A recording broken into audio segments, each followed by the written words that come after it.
Hello and welcome everybody back once again to another Sunday GT3 stream. It's round 6 and we're on the home turf tonight in America. We're at Watkins, Glen.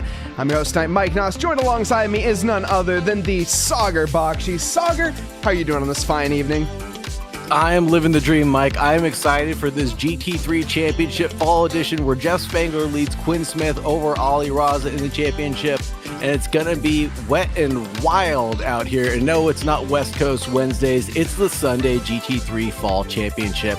And we've got a lot of exciting drivers out on track tonight, all the way from Emirates down to Zane Blisket.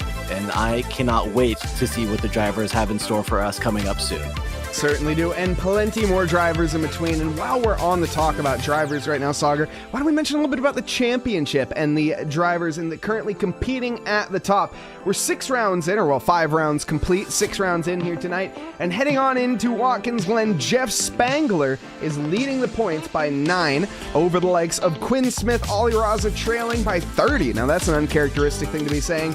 And Kenneth Portis battling with Ali Raza for the bottom step of the podium. Saagar, how does this feel so far in this championship?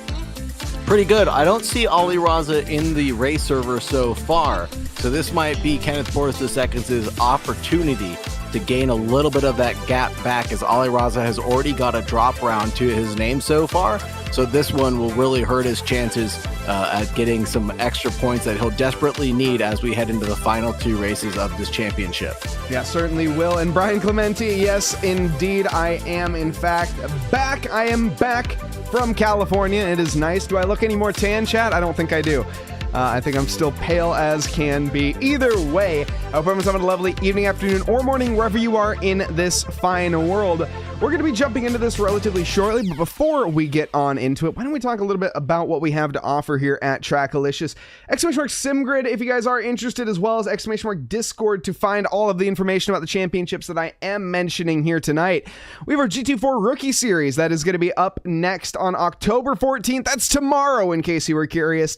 And the rookies are going to tackle the mountain. Well, they're going to attempt to at the very least. We'll see how that goes, and I cannot wait. Bathurst for the GT4 Open as well. We have the NASCAR Truck Series that has come to a conclusion, if I'm not mistaken. No, it is still rocking hard this month. No, it's October. I think we are potentially done with that. Either way, we have the iRacing Championship that has also come to a conclusion with West Coast Wednesdays has been running strong, Saagar. We just had, of course, Paul Ricard, and we have the finals coming up for that over at Zandvoort. Amazing championship that we have there. Of course, we're here at round 6.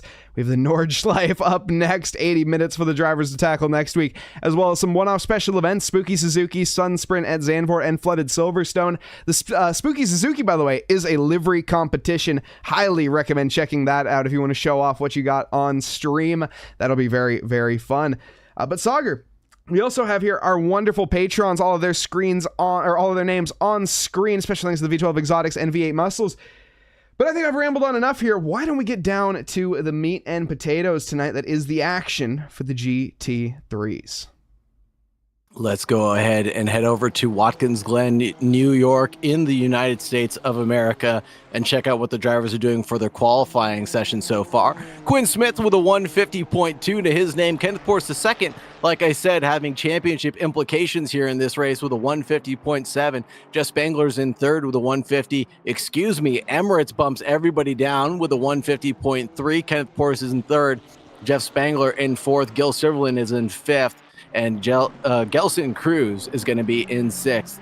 Wilson Fernandez, Andre Alex Alfonso, Jake Wells, and Casey Schutte are all in the top 10 right now, shooting it out. Now, the times are relatively close. We've got about 2-second gap from P1 all the way down to P17, Mike.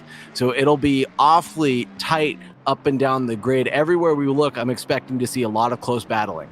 Yeah, Emirates 58,000's currently off of Quinn Smith. Certainly enough time to shake a rabbit's tail, I would assume. So also Adam Strange, welcome, dropping 1 bit. With a very nice, the Special Commando Advantage. My goodness, we're bringing the long messages back immediately.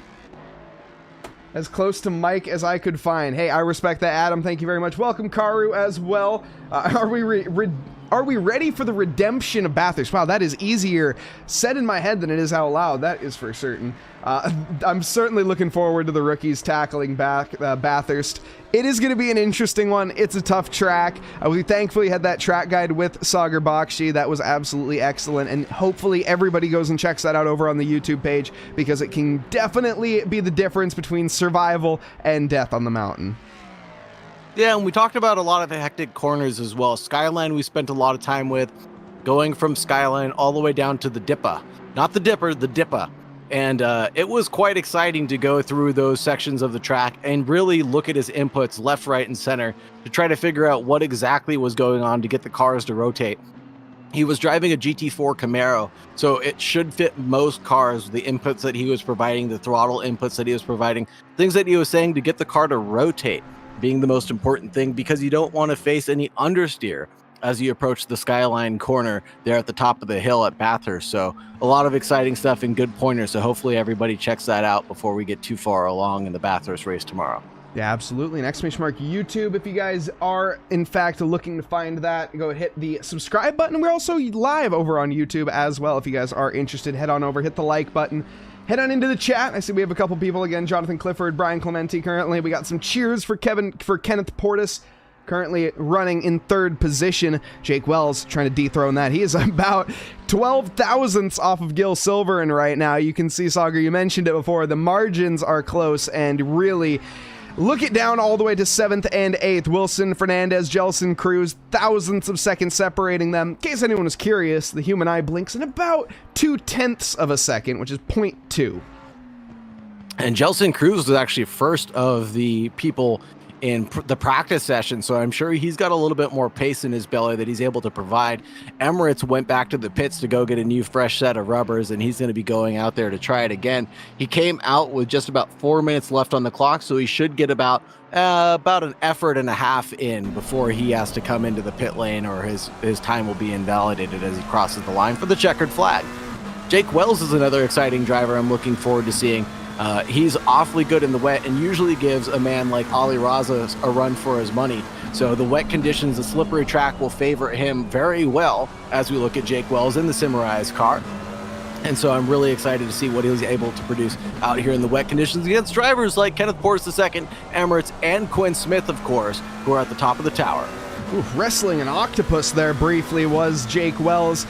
Wells, though, heading into the final few corners now through the penultimate corner. You can see such a massive lift off the throttle there. Normally you can almost keep it flat, and then so cautious on the throttle as you don't want to slam into the wall, but Jake Wells, he unfortunately does exactly that, and that will be his lap time gone, and pretty much his next lap done as well. The McLaren not too suited for damage. He's going to continue on. Didn't look like the biggest hit to the wall, but certainly is going to be affecting the aerodynamics ever so slightly over the course of this track. A little kiss of the wall is never too bad of a thing, as Amadeo Castorino pointed out to us at Bathurst. And maybe that kiss of the wall there won't invalidate this lap, and he should be on one for this one plus one more effort if that damage isn't hurting him too badly. Wilson Fernandez is able to jump up into 6th place overall with a 150.752. Wow. So all these times, identical time to Gil Silverland, excuse me. Yeah, just that's matching that. Incredible. Absolutely incredible. And obviously Gil Silveran's going to be ahead because he set the lap time first, but down to the 100,000ths of a second, they're managing to lap the exact same times over 3.4 miles, 5.5 kilometers, 11 corners, 6 to the left and 5 to the right. Oh my goodness, this is not an easy track, Saagar. We mentioned it when we were doing the track guide with Amadeo for the GT4s, but this inner loop and into the outer loop section, you can see we haven't even touched on the fact that it is a wet circuit out there for these drivers to contend with. I cannot believe how even they are, and looking at now the top of the time charts, Quinn Smith, he is stretching his legs out 1.5 tenths over the rest of the field.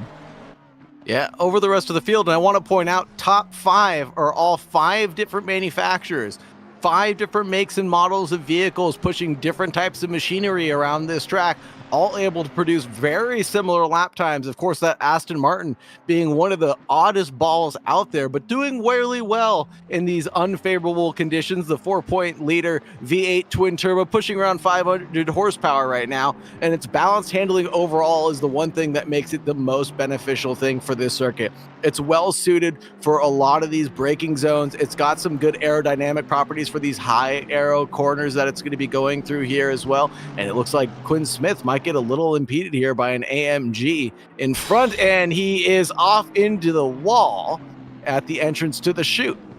Yeah, that was Will Burner getting in the way there ever so slightly. He does end up continuing his lap on, though, for the time being. He is on an invalid lap, so Quinn, he's going to be relatively upset about that, but he did manage to get the best time on the field, and as it seems, I don't think anyone is going to be able to contest that. Kenneth Portis II in the Honda NSX. He mentioned 5 different manufacturers, talking about 4 different countries as well. We have Britain, Italy, Japan, and America all represented up there. And the Honda NSX, not necessarily one of the cars that you're expecting to see out there too much, but Kenneth, he's kind of been a little bit different in this championship. As it stands, he has managed to score 4th position overall. His best finish was a 3rd place in the round 4 over at Kyalami, so he's looking to repeat that and potentially extend it here as he comes to the line. Is he going to be able to? No. Oh, 3rd position. Yes, he is. Very nice, pushing that 3.5-liter twin-turbo V6 engine around this track. Kenneth Portis is one of the lone wolves out here pushing that Honda around, or pushing one of the oddball vehicles, other than Andre Alex Alfonso and Eric Kakasian driving the GTR vehicles, hailing from Japan as well. But really, the balance of performance not suiting those Honda NSXs as much as one could believe, but seems to be doing well in the hands of Kenneth Portis II, and Jeff Spangler getting to the line. Can he improve? Can he dethrone Kenneth Portis from the top 3? Doesn't look like he's able to do so. Nestles himself into the top 4. Yeah, and then Jelson Cruz, I think that was slingshotting himself out of the final corner and into the final wall. Not going to be improving his lap time with that sort of line. 58 thousandths off of the next position into the top 10. But yeah, Jeff Spangler, current championship leader, sitting down in 4th position. As it stands, though, we got a whole heap of drivers to meet on the field here tonight, Saagar. It looks like we have 29 people participating out there tonight. Let's get in here and let's meet our contestants. Starting us off, up at the top, it is none other than Quinn Smith. He is in that Aston Martin number 66. Trying to contend here over the likes of Emirates, the Ferrari, the Veloce Vexed. Going to be trying to take the lead here, that carbon fiber black, ahead of Kenneth Portis II. In 3rd position here for the 84, Jeff Spangler, running up in 4th with Gil Silver and company for him in P5, representing Brazil. We also have Wilson Fernandez for Brazil down in 6th position with Casey Schutte in P7. He's going to be in that Reckless Racing GT3, trying to shoot for that 6th position as always. Jake Wells coming home in 8th here tonight for the 527, a very interesting number that you don't see too often. We also have Timothy in 9th here, and rounding out our top 10 for the 999 is going to be Andre Alex Alfonso. Jelson Cruz in the number 777 for RR Porsche 992 is in 11th place. Then we've got in 12th place Drew Burakovsky for the Fuchsia Competition Esports team in the number 19. Then we've got another Fuchsia Competition car. This is going to be Vedek Ostitsev in 13th place in the number 73. Following back behind is going to be Kevin Yu of Fuchsia Competition Esports Trio now in 14th place in the number 45. Dinosaur popping out on the side of this car. This is Rogerio Santos for Scuderia T-Rex Racing Team in the 177. And we've got Lud Flores for Umaya in the Lexus number 14 and 16th place, close to my heart. And we got the Fear Nothing moto car of Anthony Kelly in 17th position, driving a Ferrari 488 Evo. Following that up is Eric the Boss Kakasian for the Rising Suns Tracky by Jet in the Nissan GTR in 18th position. The 757 Efren Oquendo in the 19th spot. And we've got the 82 of the Big Stinky Cheese. It ain't easy being cheesy mobile in 20th position. And Alex Hansen coming home here in 21st for the BMW team, 22nd belonging here to Professor Kenotis in the Holistic Racing with Philip Lee company in 23rd. Daniel Desjardins 24th in the Aston Martin with Zane Blisket company in 25th. Will Brunner 26th, Jan Stam in 27th, Rally Dutchy 28th, and rounding out the back of the grid, last but not least for Canada, is going to be Jäger Karu. The drivers starting their engines and getting ready to roll around the circuit here. 3.4 miles for an outlap ahead of them. They're going to need to be getting heat into the tires. That's going to be a main priority, as well as those brakes, of course, trying to ride onto those as long as possible. These GT3s do have the tire blankets, but of course have been sitting for a little bit. And we'll see. Looking at the tires, I'm seeing some wet choices. Are we seeing any dries out there? Let's take a, that's one thing actually I wasn't paying attention to. I don't think we are. I don't think anybody was brave enough or silly enough to consider dry tires this race, it looks like. We have rain coming in, light plus rain coming in over the next 10 and over the next 30 minutes. So the drivers will expect nothing but moisture hitting the track over the next 30 or so minutes. Of course, this race is 80 minutes long, 1 hour, 20 minutes total. So the time for the temperature and the weather to change will be significant enough to try to stagger your pit stop or push this stint as long as possible. Because even though the track might dry up or the rain might let up here, the time it'll take for the track to dry up could be considerably longer. So facing a greasy, fast track as well could hamper your efforts to good on the slick tires a little bit sooner than later. Yeah, and so these drivers are going to be trying to stay out as long as humanly possible, basically, till their tires are cooked and they have to go in without much of a choice.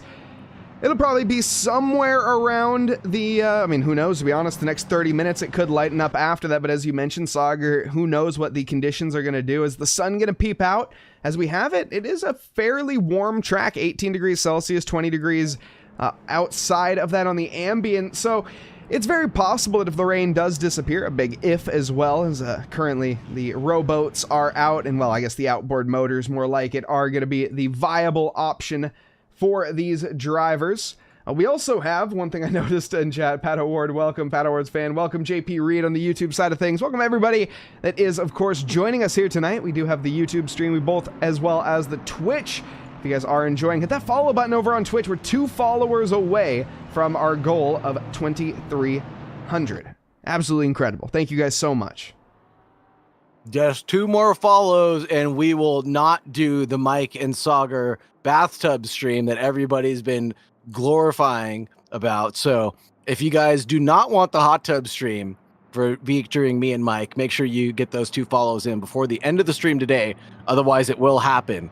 And I think that's going to be a good threat, Mike, to get everybody to drop those follows. I would not go as far as saying that it would happen, but, you know, anything is possible. No, except for that. I think that might be the exception, actually, now that I think about it. Either way, not sure anyone I would do the wants hot to tub see stream in a that. wetsuit. That way no one has to see my hairy chest. Don't forget about the 27K. 27,000. What did you spend it on? Did you spend on the weird flex, but okay. Oh, you boss in the boss of the boss's boss? Okay, fair enough. Or in the booth. I'm glad that you mentioned that. We will do that. Oh, jeez. No. Anyways. Anyway, now that that's been mentioned and is up in the air, let's quickly bring it back to the cold, wet track that we have ahead of us here tonight. And currently, Quinn Smith. He is going to be leading the pack ahead of Kenneth Portis II. The drivers lined up 2x2 Noah's Ark formation as they come around to the final corner here. Who is it going to be? The Ferrari of Emirates, Quinn Smith. I'm your host, Mike Nause. Joined alongside me is Saagar Bakshi. As we approach the line, all 5 red lights are on, and we are green, green, green. And Emirates off to a very, very commanding start, taking the lead to the outside. It's going to be Quinn Smith to the inside if he wants to defend. They're 3 wide behind as there was some bumping and banging briefly. That looked like that was going to be Timothy getting involved with Casey Schutte. He's down a couple positions. Jake Wells, he's up a few. We also have Jeff Spangler remaining where he was. Kenneth Portis II on the chase now with Quinn Smith dethroned off the top. He's going to have the run to the inner loop. We know this isn't the greatest overtaking opportunity, especially in these conditions. positions, but Quinn, this is going to be his best chance. No, he smartly thinks about it otherwise and backs out. The drivers nip and tuck through the inner loop, as they should be. There's a GTR, though, off into the grass there briefly. That sends one of the Fuchsia cars wide and trying to be back onto the circuit. They are. Kevin Yu ahead of Andre Alex Alfonso after that little brief mistake. Andre Alex Alfonso getting the worst of that incident, but it was great to see Emirates being so aggressive there at the start of the race, able to pull around Quinn Smith early and swiftly. Jeff Spangler almost had a lurching opportunity to be able to get around a couple of drivers there at turn 1, but backed out of it, back to where he started down in P4. Jake Wells is up 2 points very quickly. He's all the way up into 6th position.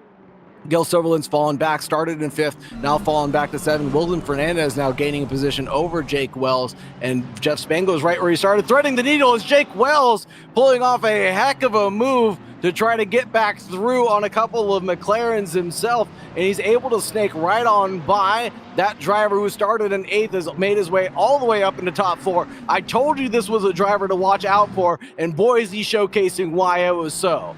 The sea is parted for him briefly. Gil Silver, and he's not quite having the same luck. Side by side with Casey Schutte, trying to hold the inside as he goes on to the start-finish straight. He will have the advantage when it comes down to the 90 for the first corner, but you can see the Fuchsia Lamborghini in the distance there, trying to get involved. They do have a Porsche, though, separating them. Jelson Cruz keeping him honest, but still side by side on through the 90 and onto the S's. It's going to have to be the advantage for the Mustang, you would think, but Casey Schutte, he's one to keep his foot in it, and he does so, manages to secure the position. Gil Silverin is going to be very close to the wall. In fact, Jelson Cruz, he does bump the wall. That's going to put him offline and allow Kevin Yu to potentially go for the drag race and the move to the inner loop. He again thinks wisely of it there, and whoof, the Fuchsia car getting onto the brakes, gets punted from the Porsche, and very unfortunate. Vadika Stitsiev, was that an overreaction on his part? I'm not sure. All I know, though, is Jelson Cruz did in fact make that contact. Man, unfortunate end to that amazing race going up the hill. Beautiful side-by-side racing all the way from turn 14 all the way up to the bus stop chicane, doing that side-by-side 2x2 formation all the way up the hill, looking very fantastic. And who's that in the background? Those McLarens going after it in the back, but also having more action from Andre Alex Alfonso doing good work. And my lovely Lexus lady of Lud Flores is in 15th position right now, the number 14. Anthony Kelly there, going for a move on to Provolone. A bit of a phantom send as it's going to be, but either way, tries to get it done, gets fully alongside Provolone, not yielding for a second. Good luck putting a hole in that cheese. You're going to have to try pretty hard to do so. And Jason Provolone, it ain't easy being cheesy, and he shows why. Doing a good job of defending that position as well. Cronotis under threat from the background as well. Efren Oquendo trying to do some work on his counterpart there in another McLaren, and getting chased down by the BMW of Alex Hansen. New to the GT3 grid, unfamiliar, I would say not as well. He's a staple driver in the GT4 category, and here goes my Lud Flores up the inside. He's able to go through on Rogerio Santos, pulling off 2 positions gained overall right now. He's up into 14th for the number 14. The Argentine driver getting it done. And do you think the name of the team of his car there is the sound that he makes when he goes for an overtake? I feel Absolutely. Anyone driving the Lexus would know that's the exact sound that your car makes, or that you make when trying to go through some of these twisty, tight corners here, especially during the wet. Here's Daniel Desjardins, excuse me, as he makes his way with a big drift through the bus stop chicane. And this might leave him a little bit vulnerable, though, to Efren Oquendo, who's very neatly presented himself on the inside racing line, but not really going for it. Backs out of it by just a bit of a hair. You know, and a lot of the stuff that we talked about in the GT4 track guide will still apply to these GT3s. Setting yourself up at turn 1 will set yourself up very well for a pass at the bus stop chicane. So I'm eager to see how these drivers really negotiate getting through turn 1 together when we've got such close battling. Yeah, this is a very difficult track to overtake on for anyone who hasn't driven it. The real only opportunities are sometimes into the heel, sometimes into the toe you can get it done. The first corner, though, going to be your best chance. It's a tough track. It's a fast track. That's one of the differences that a lot of the other circuits have, is heavy braking zones where you can make moves in. Watkins Glen doesn't necessarily have that luxury as Quinn Smith and Emirates go down the start-finish straight. You can see right now, Quinn Smith really has no intention of making a move. He's just trying to follow Emirates and wait for another day. Maybe make a strategic call in the pit lane, try to go for a bit of a gamble. Right now, though, there isn't much gambling to be done, and he just kind of has to bide his time and grit his teeth and wait. He's going to have a really good run here on the exit of the S's towards the inner loop, or the outer loop, but we all know that it's just not the best opportunity to make a move. You go side by side into that corner, and more often than not, it's going to end in disaster, and we can see here, there's, again, no intention from overtaking from Quinn. He doesn't even think about making a move. Unlike Timothy here, who's thinking about a move onto Wilson Fernandez, goes for the inside line, takes a whole heap of curb. He has to be very careful to keep it on track. He does so. Now, that is a textbook move if I've ever seen one at the inner loop. I wouldn't advise it every day, though. And that was one of those moves that got set up a lot sooner than the bus stop chicane. That move must have been running its head through Timothy Jadubal's mind since turn 1, as he was able to produce that long run up the S's and down that straight towards the bus stop chicane. He was presently alongside. It's not like he was going for a late lunge move or anything like that. Avoided any incidents as possible, as Lud Flores still trying to chop it up with a couple of drivers and almost gets his butt chopped off from Rogerio Santos, but avoided contact there, coming through the boot and doing a great job of negotiating it together. And look at all that spray that's coming up from those Lamborghinis. Someone gets some mud flaps for that bad boy. Yeah, visibility is going to be poor. We're on the front cam here, so we don't have the, we don't get to see all of the water on the windshield. Flores, though, gets tagged from behind, and that is going to be the Ferrari of Rogerio Santos, kicking himself for that as he kicks Lud Flores to the curb as well. Let's go back and take a brief look at that here so we can see the third-person perspective. Really, Lud Flores did not see that coming whatsoever. So we take a look, and yep, indeed, very, very impossible to avoid, I would say, from the Lexus.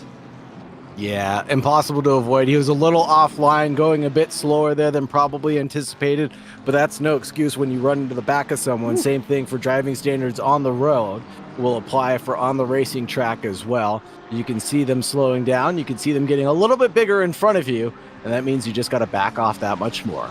And Jason Provolone here, he's a little bit more apt on cutting the track than he is cutting the cheese, unfortunately. He's going to be trying to, well, make do of that situation, hopefully sooner rather than later, as Anthony Kelly has managed to find his vapor trail. And Timothy Jadubal is 2.5 seconds off of Jeff Spangler right now. I don't see that gap coming down right away. Wilson Fernandez is about 4/10 away from Jadubal in the rear, though. So trying to steer from the rear and keep that position secured as easily as possible. But the F&M boys seem to be doing pretty well tonight. Yeah, they certainly do for the time being. Also, so I try to pull up that notification. Thank you to 973MDM for the follow. Much appreciated. One follower away from 2,300. One follower away to avoid our, I won't say it, Mike, just for your sake. Provolone getting close to Eric the Boscacossian, though, in the background of this battle. Provolone, it ain't easy being cheesy. The number 82 chasing down Eric Acossian in that Nissan GTR in that gold livery. We've had a change in the lead. I've just realized. What happened? Emirates has dropped the ball somewhere. Saagar, can you maybe, I don't know if you can find that, but... Yes, yellow flag for the number 1, it looks like, coming into the toe. And I'll keep a close eye on this replay as Emirates was pushing very hard and just managed to lose it coming into the toe. And then that allowed Quinn Smith to just track right on by. And that's all it took for Quinn Smith to get advantage over Emirates. Wow. Quinn Smith is putting on an esports level performance tonight, being able to battle out with a guy like Emirates. Behind them, we also have some very high-level battling going on. Jake Wells, who is currently up 4 positions from where he started. Started in 8th, up into 4th right now. Looking to make that, though, a podium potentially, as he's found the back of Kenneth Portis II. Last time around, he was 3/10 quicker as well.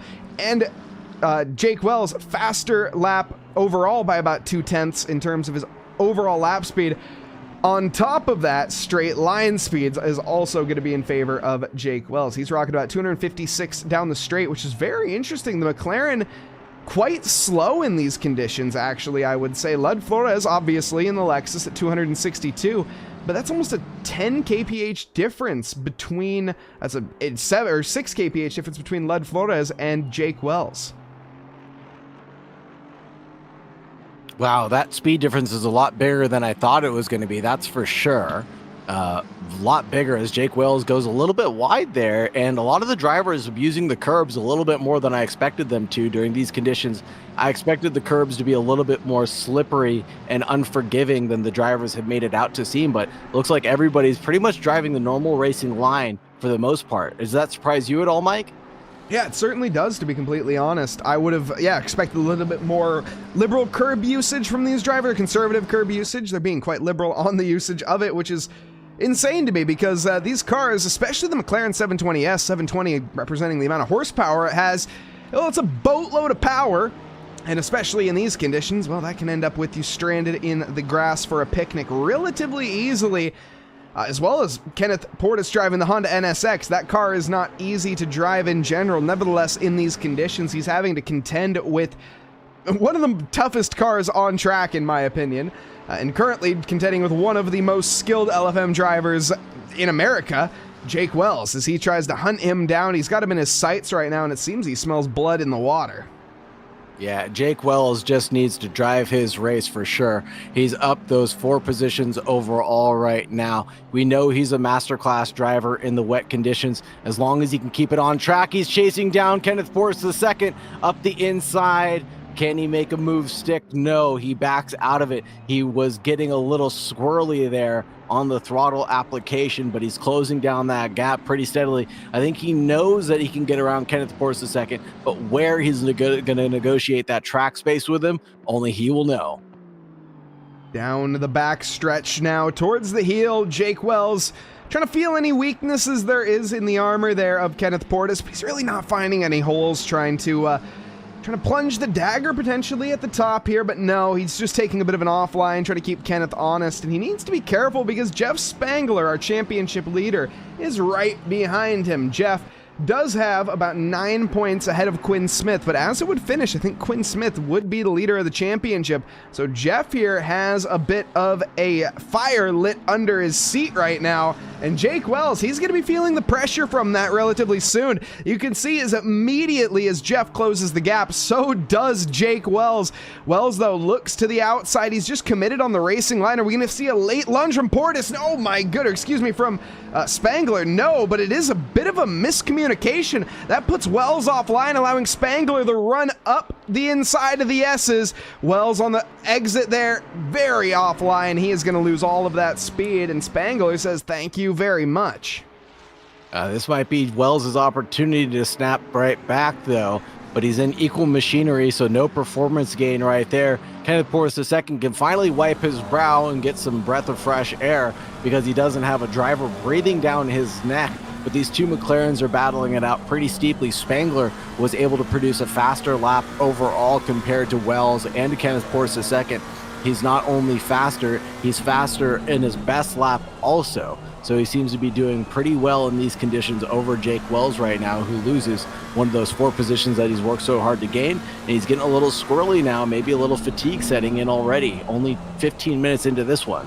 I was actually, you kind of took the words out of my mouth. It's not fatigue in Jake Wells. This is, if anyone's watched a Jake Wells stream, they know what's happening right now. Jake is he needs to lock in. Chat, we need you to go over to Jake's stream. Tell him that Mike says to lock the heck in, and you can use a little bit more explicitives. I just can't. Jake needs to lock in right now. He's got to dial in. He's currently feeling a little bit of, I don't know, doubt. It's just something that Jake Wells, I've noticed, he's a very confidence-based driver. And this man, we need to give him some energy. Hopefully some of the drivers can hop over to Jake Wells Racing stream and give him some of that energy, hang out with him for just a moment. But don't forget about us. Like you said, Mike, earlier, we are on Twitch. We are on YouTube. Pick your poison, as it were. but racing action is going to be nonstop today and tomorrow evening. Same time, same place that we're going to be hosting GT4 racing at Bathurst Mount Panorama. So don't forget to check us out. Jake Wells able to produce a 152.6 that last lap around. Spangler walking away just a little bit with a 151.8, and Kenneth Portis with a 151.7. Indeed. Also, Wet Socks, thank you very much. I see that you've gone over to Jake's stream and given him some energy. The true MVP. But back on it, Jake Wells. We'll check in with him momentarily as he gets a little unsettled here. I want to take a look, though, at Efren Oquendo, who's just gained a position over Daniel Desjardins. To the S's they go, the Aston Martin on the disadvantage. Anthony Kelly is also having a bit of a scrap here with the boss, who hasn't uploaded their livery correctly either. Eric under heavy pressure, and Ruggiero Santos is going to be joining this conversation sooner rather than later. Oh my goodness, Anthony Kelly going for a gap that wasn't necessarily there. I'll admit, Eric left the door open, but I think he barely left the door open there for a fly to come in. Nevertheless, a full-on Ferrari. And Ruggiero Santos on that recovery drive himself. Positions gained for him. He's down 2 from where he started in 15th place, down into 17th place for that 177, working his way back through the field one more time. Not as bad as Lud Flores, though, who's lost 4 overall, and Vedvia Kostitsev, who had that incident throughout the bus stop chicane. He's down 6 right now. Looking at this battle with Anthony Kelly chasing down Eric the Boss Kakasian still. And Anthony Kelly and Ruggiero Santos all staying within touching distance. Equal machinery. These two Ferraris staying back at it out on track against each other. These two Ferraris are driving 3.9 liter V8 twin turbos, pushing 550 horsepower. No. Favoring from very good acceleration. No? No. 296. That's the 296? No, the 296 is a 2.9 liter 6-cylinder. That's what 296 stands for.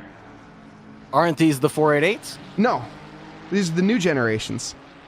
Oh, the 488s are the previous gens. Oh, excuse me.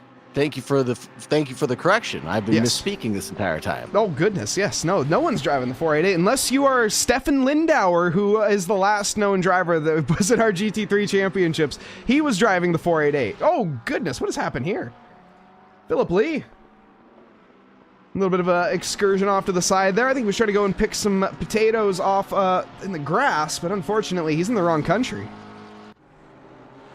The Irishman not finding any luck.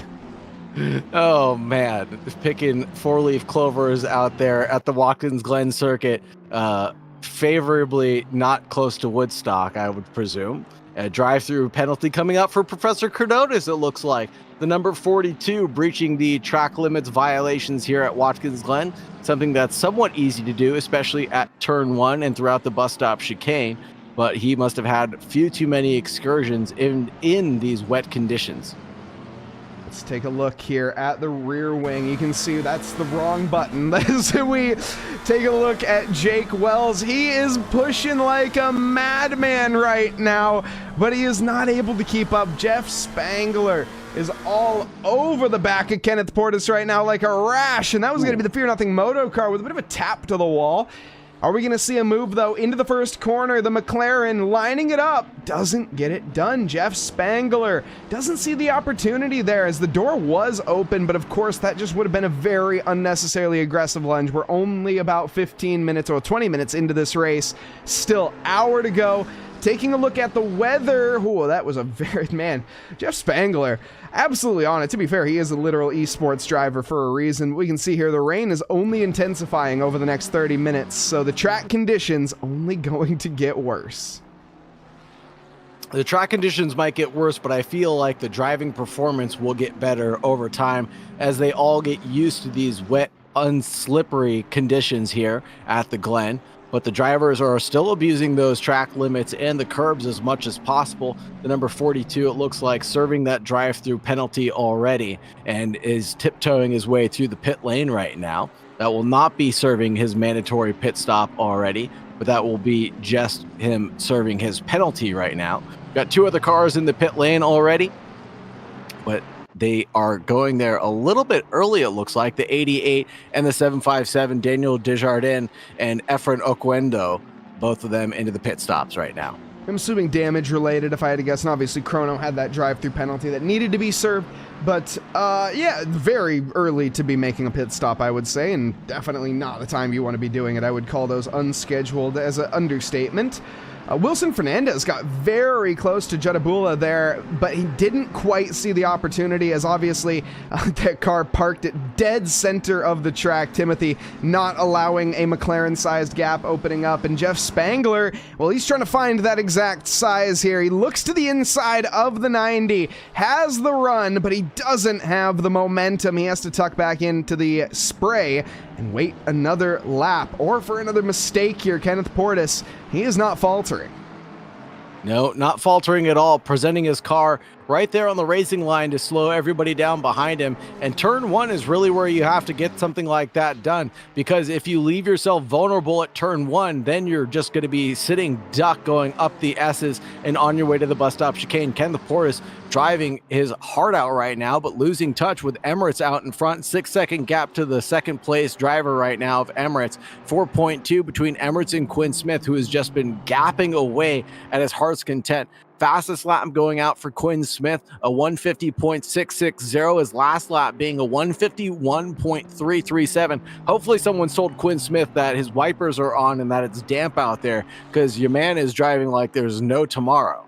Yeah, he has not quite got the memo on the track conditions, and I don't really think he cares either. Emirates, though, trying to keep up, but I have to say, just not able with the pace. Last time around, a dead even lap, though, with Quinn Smith, but he needs a bit more than that, obviously, if he wants to close it.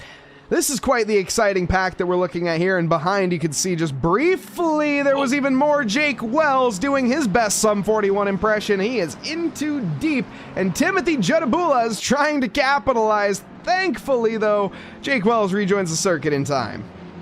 And Jadubal quick on his toes there to be able to pump the brakes coming out of turn 12 to not collide with Jake Wells as he was rejoining the track, and that being a scare surprise for everybody. And no, it's not Halloween yet, but it is October, and giving everybody a little bit of spook in the background. And Jake Wells has some work to do now as he's 2 seconds off the pace from Jeff Spangler out in front.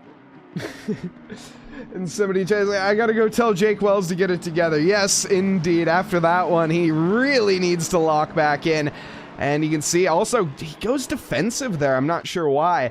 But that does compromise his run. I'm not sure if that was a mistake or if that was intentional. Jake Wells, though, I think he's going to be basically exactly what Saagar had mentioned on the previous lap, a sitting duck in these wet conditions. He covers the inside, though, not allowing the McLaren to the out, or not to the in, which is where the overtaking line is, and that does not allow Timothy to go alongside. Jake Wells, great defense after a bit of a mistake.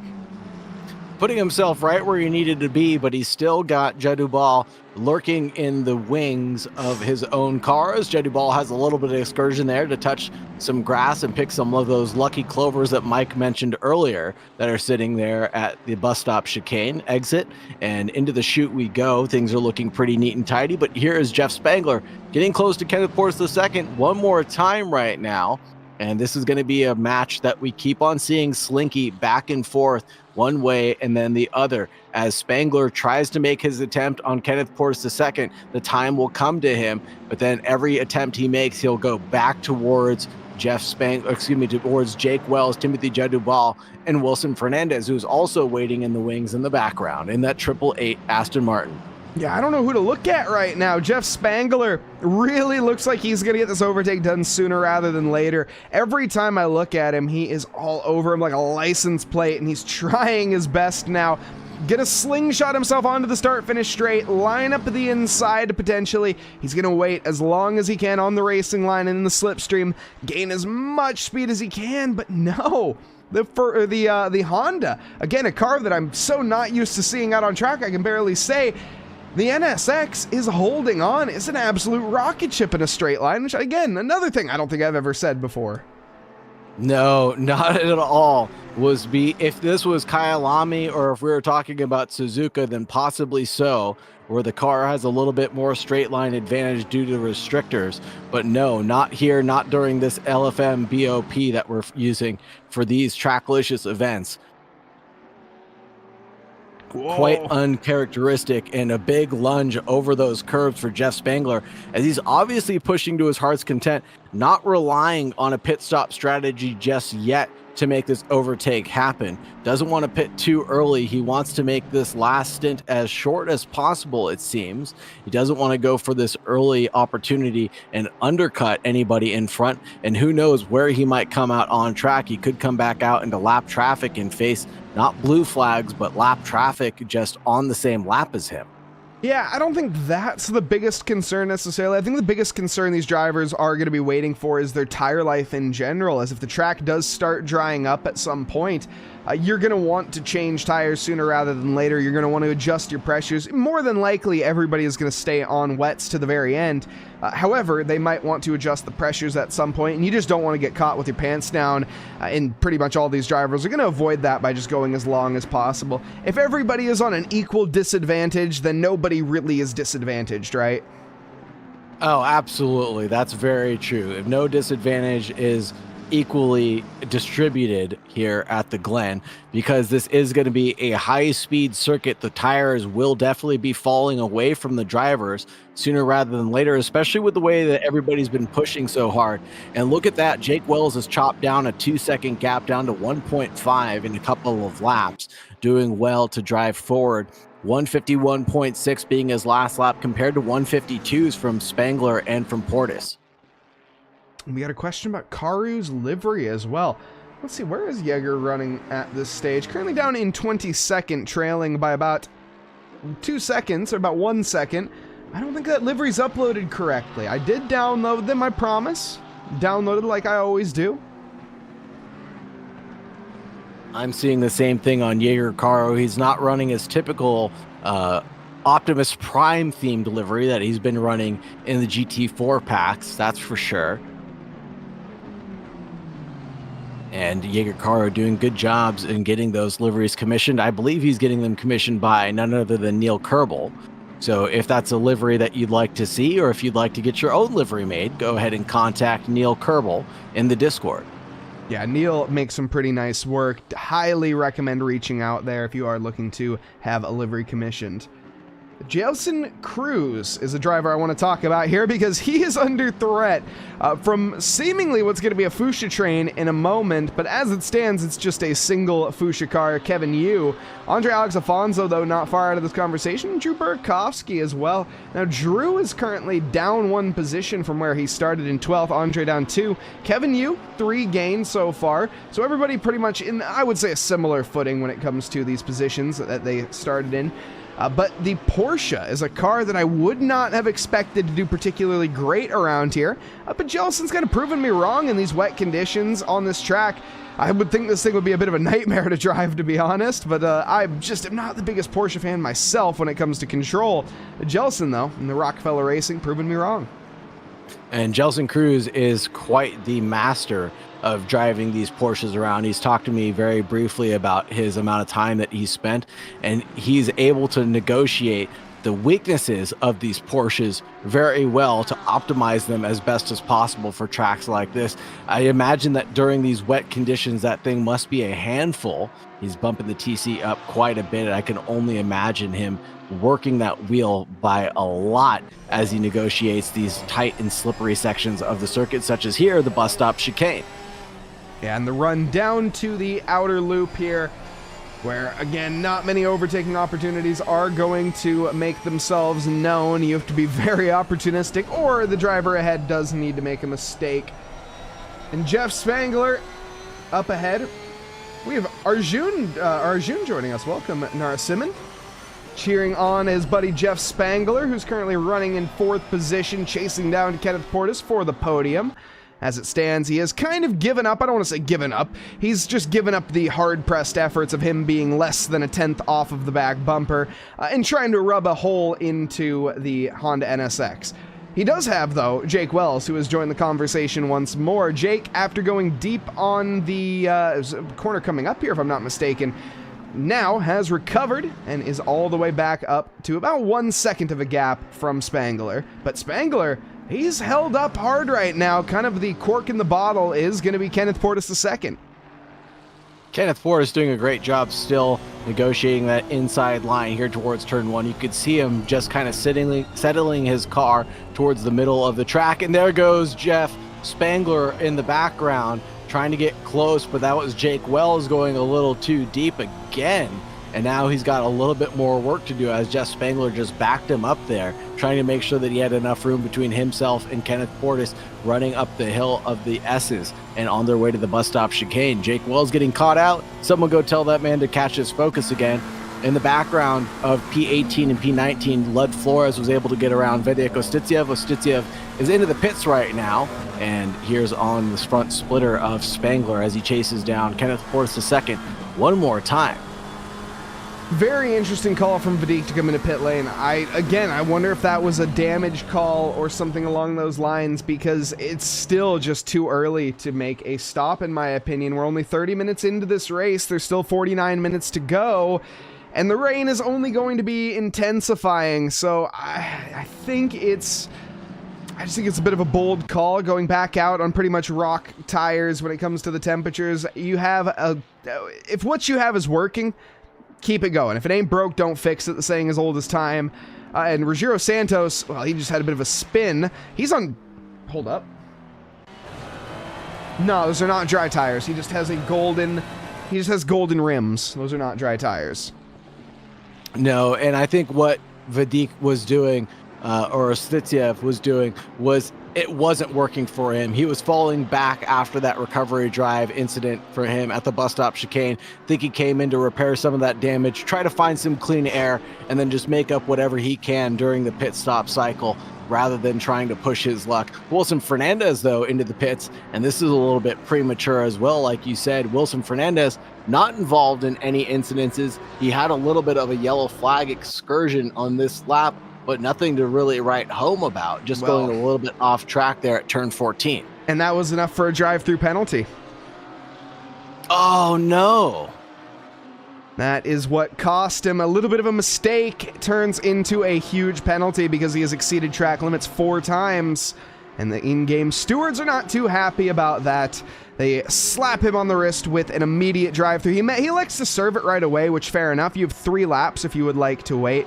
But he just says, nah, I'm just going to get it out of the way early. Wilson Fernandez rejoins back in P18, gutting for the Vacuum Racing team.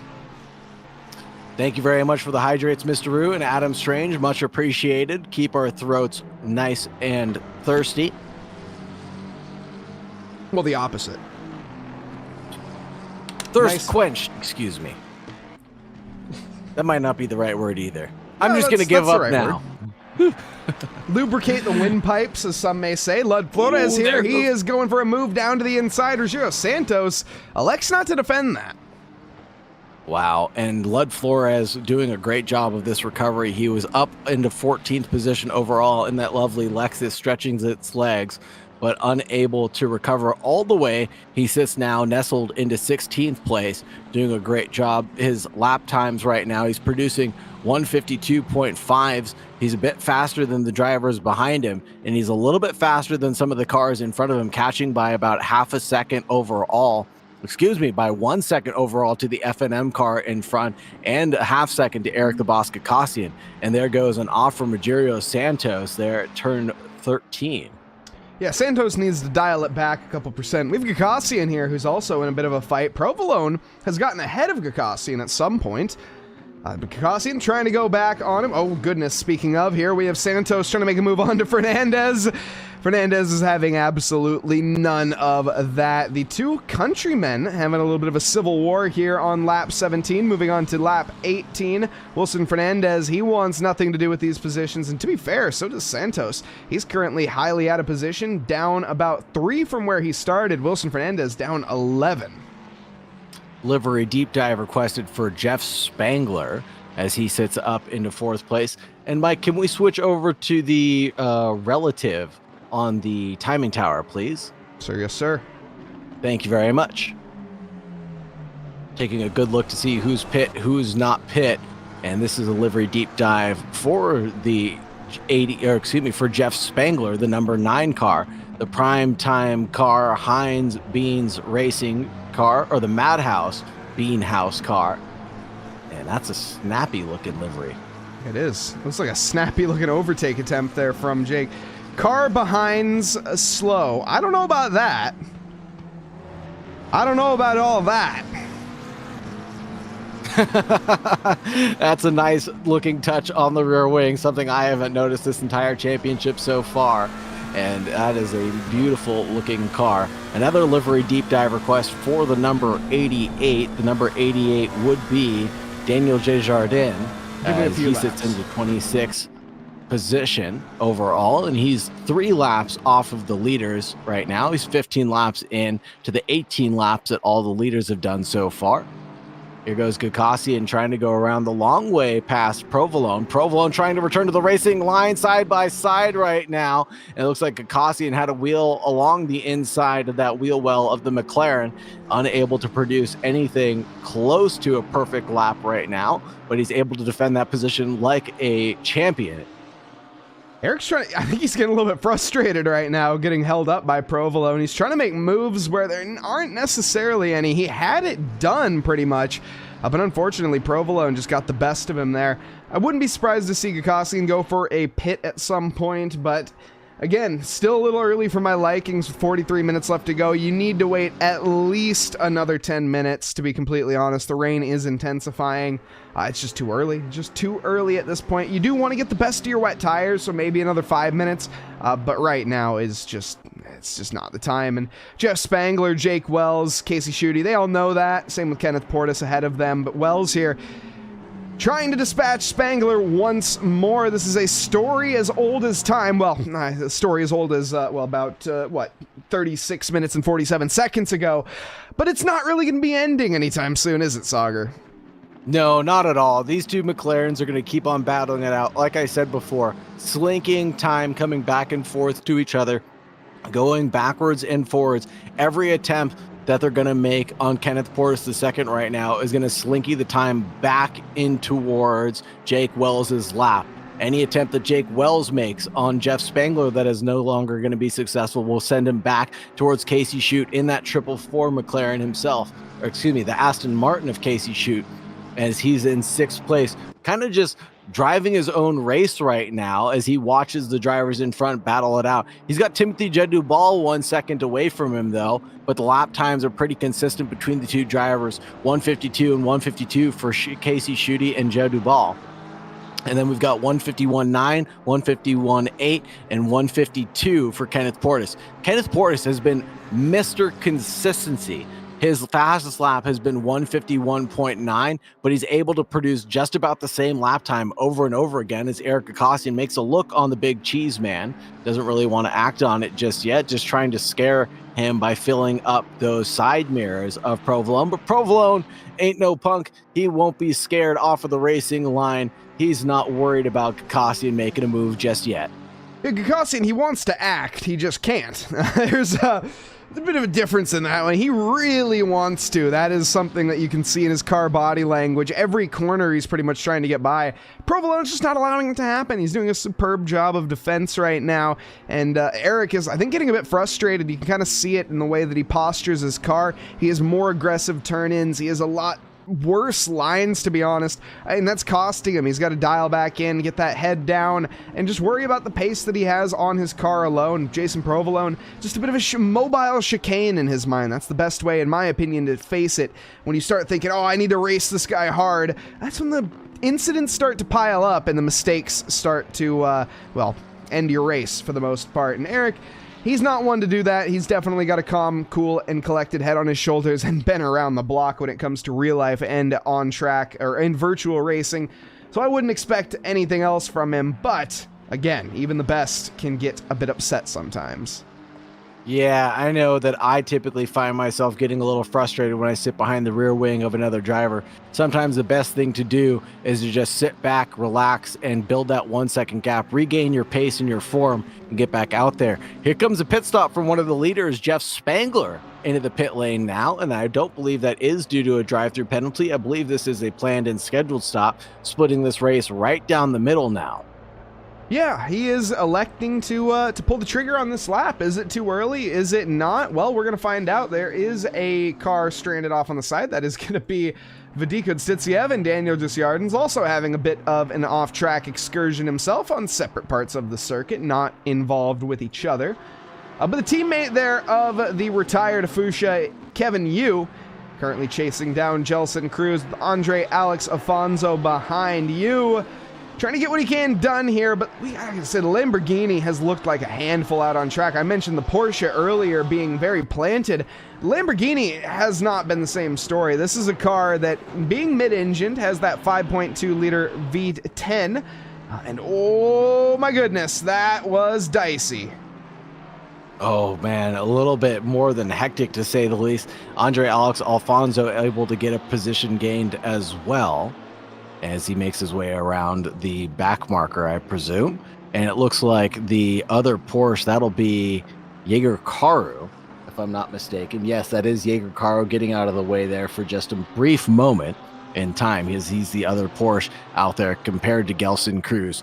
Probably they are working together to develop strategies and these setups. As Gelson Cruz mentioned to me, he was more than willing to share any of his setups and his tips about the Porsche 992 with anybody that should ask, and he's definitely someone who I am rolling into the DMs with, as the Porsche 992 becomes one of my favorites after watching Gelson Cruz race around some of these circuits. We also have another pit stop here, Timothy Juttaball into pit lane, as well as well, I think that's Daniel Desjardins, who definitely has a less than showroom ready car. Flores with a stop go 30. The Lexus has sped in pit lane. Saagar, do you need me to say it, or do you want to say it? You can say it, Mike. Practice your pit entries, everybody. How many times do I need to say it? Look, I know I've been in California for a week. I know I've been gone for a little bit.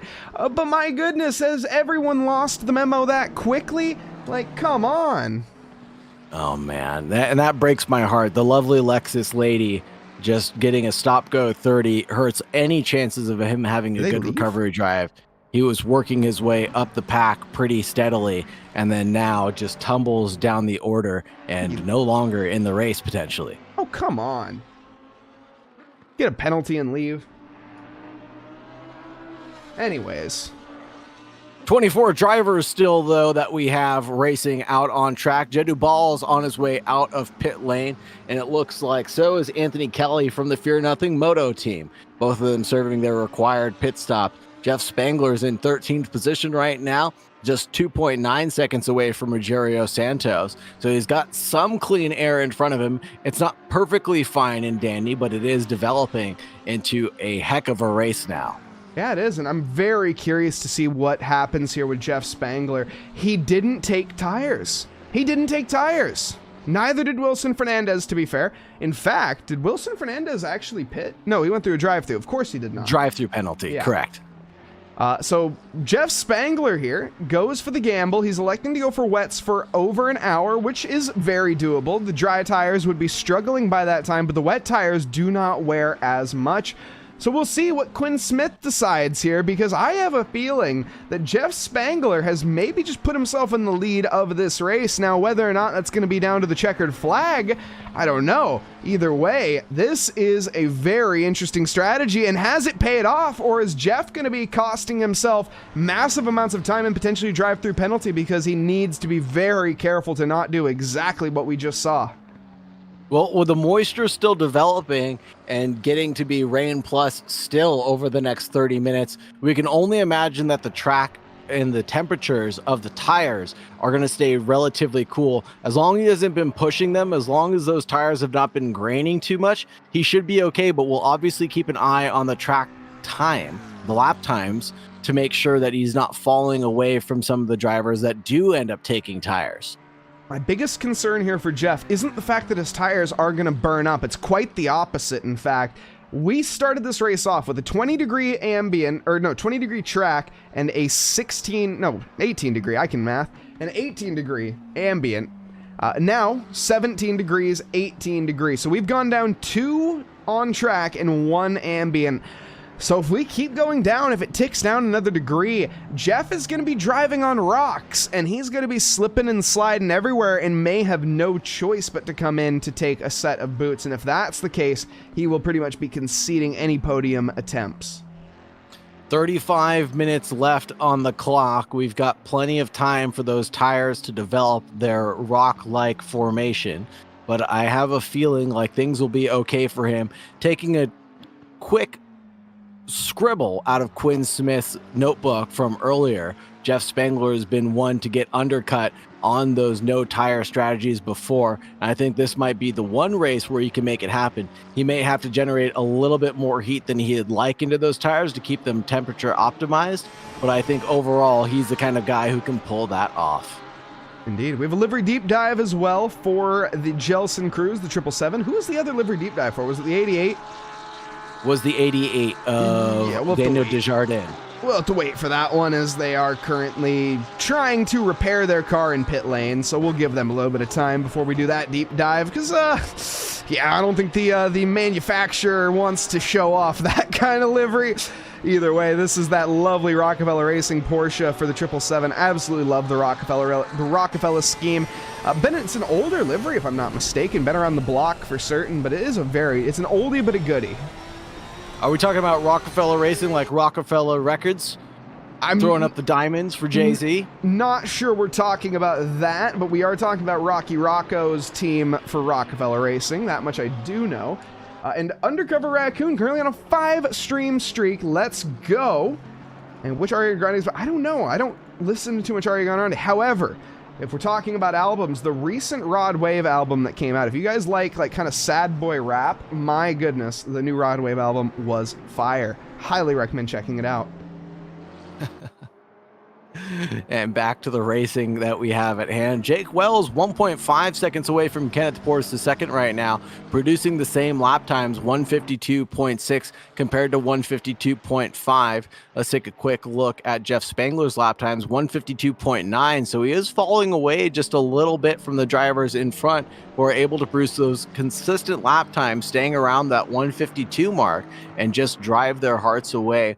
Fastest lap still being in Quinn Smith's lap right now, a 151.360. Developed a 4.4 second gap over Emirates overall. That's staying pretty consistent. And Kenneth Porce II is about 14 and a bit seconds behind Emirates right now.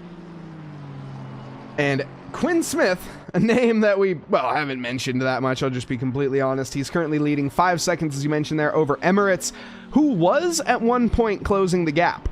It was very, very close. It was about 2.5 seconds at a certain point, but I think Emirates slipped up once more. And that's kind of what I've noticed from Emirates in the past is consistency, just to be completely honest. He's very fiery. He's got some drive, the driver from the UAE, so he is, I think, also dealing with some latency issues as well. It seems he's managed to get that much more under control than in the past. But with that said, he has made some aggressive dive bombs in the past, some very, very moves that were not necessarily on, but he's learned from that as a driver. Emirates is somebody you can see in the Veloce Vext. I'm not sure if he's actually on the Veloce Vext team. If so, that is absolutely amazing. And Emirates with absurdly rapid pace. This guy is built different. He's quick, but clearly in these wet conditions, these might not be his favorite. Might not be his favorite, and I would mention the inconsistency being his biggest downfall is usually with his internet, like you said. I've seen him be P1 qualifying on pole position multiple times, but then when it comes down to the race, his internet is unfortunately just not stable enough for him to join in the race pack and continue on safely. And he's happily been able to back out of those events. And obviously that's best for all parties concerned. So thank you very much for the concern, not only for the championship, but for the other drivers around you, Emirates. Absolutely. Oops, that was indeed the wrong button. We're a little rusty here tonight. Don't mind me, chat. It's been a while since I've run a stream. We're clicking all the buttons that we don't need to be clicking. Thankfully, none that are destructive. But here we have Timothy trying to make a bit of a move on to Will Brunner. Will here Not made a pit stop yet. Timothy has, and he has new tires, so this should be a pretty much walk in the park. The AMG is not. Okay, I take back what I was about to say. The AMG is firmly going to keep his foot in it, and his side panel as well goes for the hip check onto Timothy. The Fear Nothing Moto team not going to be too happy with the hold up here. To be fair, there are no blue flags. Judiball just needs to keep a calm head on his shoulders because this AMG is a matter of okay, here we go. Side by side, down the start finish straight here. I'm hoping both drivers have a calm, cool head on their shoulders as we go into the braking zone. Timothy is going to be firmly ahead, and Will Brunner also gets on the brakes in time. Lovely. Textbook overtake there as the second time around. Yeah, textbook overtake, set it up from turn 15, not really going for any late lunges there at turn 1, and he's able to carry that speed up through the hill and through the S's, walking away from the AMG pretty sternly. 27 point something second, 15.9 second pit stop strategy from the Anthony Kelly car, so also opting to not take tires. A lot of the other drivers, or most other drivers, actually taking tires overall. Yeah, that is to be expected, to be fair. Whoa, that is not to be expected. Who is that? That's Rally Dutchy. Oh my goodness, and Timothy gets held up by a non-blue flag, and then on the next, or on the same lap, gets held up by a damaged blue flag. Can't catch a break here, can Judubal, but either way, the Fear Nothing Moto car, he gets around safely, no damage sustained. Unlike that car there from Rally Dutchy, that is not going to be showroom ready for the Mad Fox Sim Racing. That hood flapping in the wing like a wounded bird for sure. And then it looks like the other car, the AMG, is able to get through of Will Brunner pretty steadily there. And I want to point out that none of the leaders have taken their pit stops yet, except for Jake Wells now. And let's see where Jake Wells comes out according to Jeff Spangler. It looks like Spangler's able to go through, and he's up the hill and through the S's now. And Jake Wells taking a 17-second pit stop over the 10-second stop of Jeff Spangler. And it shows there right on the timing tower as well, about a 6-second gap between the two drivers and a 6-second pit stop gap as well. Yeah, I wonder what that was. Was that just fuel? I think that might just be the fact that Jeff Spangler took less fuel in the first stint than Jake Wells, and Jake Wells took more fuel in the second one. But 7 seconds, that's quite hefty. I wonder if Jake missed the box, because that's just a very sizable pit difference. Jeff Spangler with only 10 seconds through pit lane, or stationary. Jake Wells 17. So making that difference is there's 6 seconds currently in between the two drivers. So that would have been Jake Wells ahead. And oh my goodness, Jake Wells drifting there through the middle sector. That should just be time for service overall, the 10.2 compared to the 17.0 for the servicing time. The transient time would have been him missing his box, but both of them are absolutely identical. 32.3 for their transients overall. Yeah. Adding that plus their 10, plus their 17, that makes up the big difference that we're seeing out on track. But we've seen Jake Wells capture Spangler before. Let's see him try to do it one more time. Yeah, he's got no choice. He's got the equal tires, the equal machinery, and, well, about the same amount. Okay. The same, about 27 minutes left here. Wilson Fernandez, he has made his pit stop. Eric Gakassian has not. Fernandez trying to get the car stopped in time into the first corner. He does so. The boss here definitely feeling the pressure from the Brazilian as they go on to the S's here. You can see that alternate line being taken from the McLaren. He's going to try to slingshot himself now into the inside of the inner loop. Is Gakassian going to give it to him, though? That's the question. Leaves the line open. Fernandez takes into the slipstream here. He's a bit too far back for the move. Gakassian plants it in the center of the track, but doesn't falter. Wilson Fernandez here going to have to bide his time and wait another lap, as it is so difficult to overtake here on Watkins Glen. Is this going to be the moment, though? I say that, and as I say it, the opportunity opens up. Eric goes deep on the outer loop, and Wilson Fernandez tries to grip it with both hands. Gakassian defends late on the brakes. He's going to go deep. Wilson with a switchback attempt now.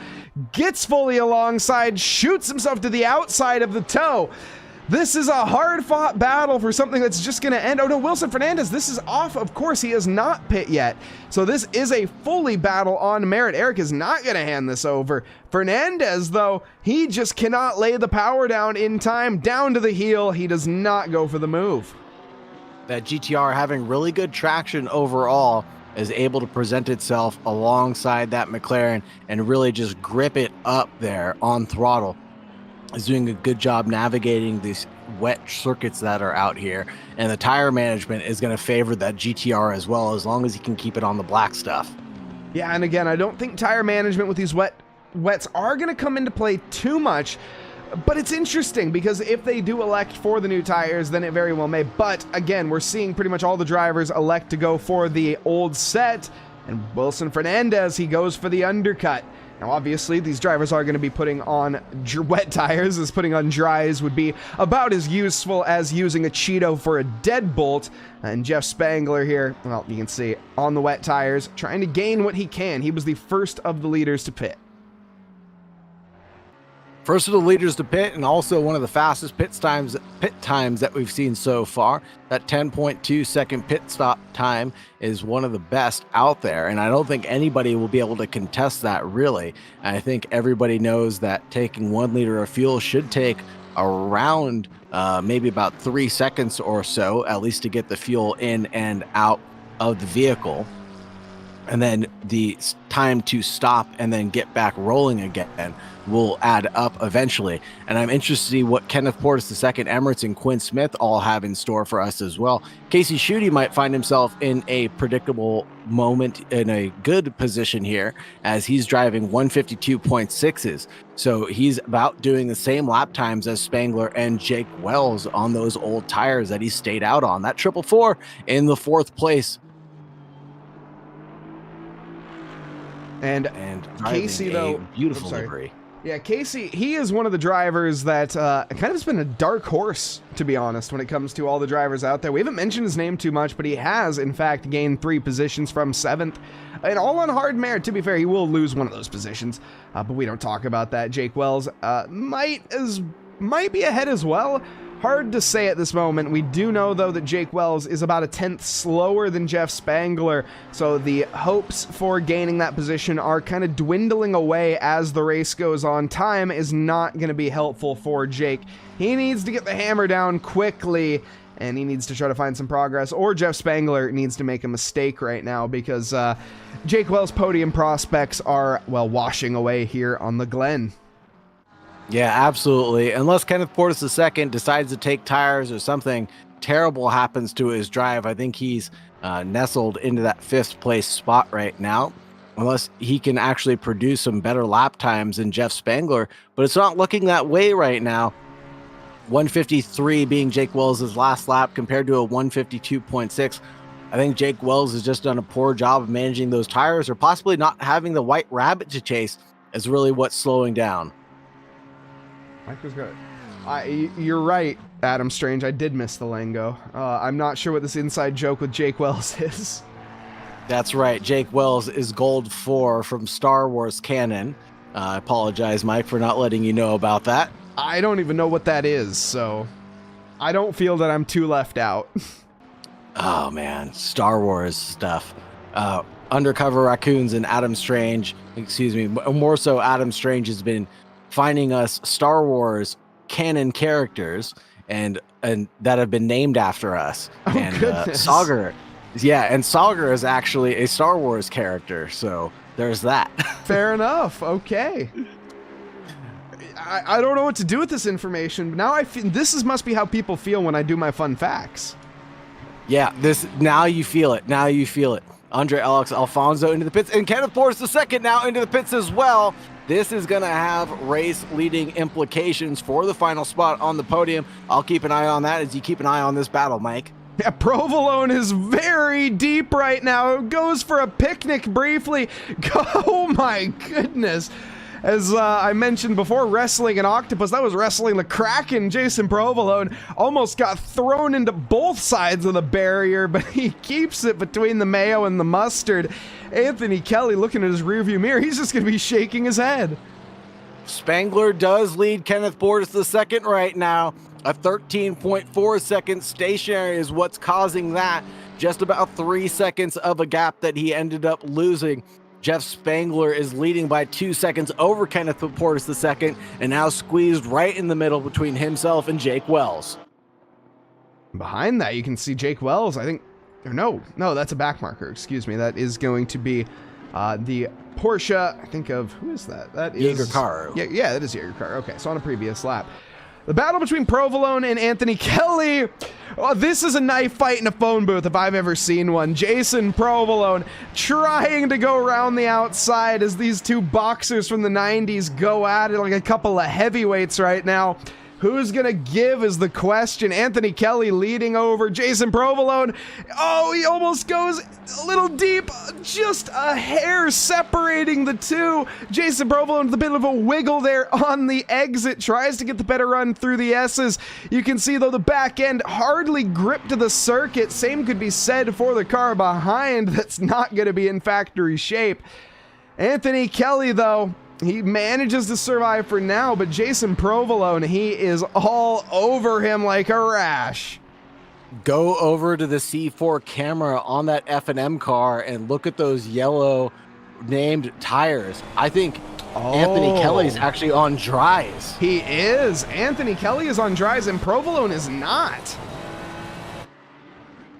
Interesting. That's what's leading to this fight that you've talked about brewing so violently, is because Anthony Kelly's trying to pull off a cheeky strategy and may have not looked at the weather being predicted to be rain plus again over the next 30 minutes or so. I think it was just a gamble, or he selected the wrong thing. Whatever it was, I think it was intentional. Whether or not it's going to pay off, I don't know about that. Anthony Kelly, we can already see, is struggling. 155.6 was the previous lap. You compare that to the 52.5 of Quinn Smith.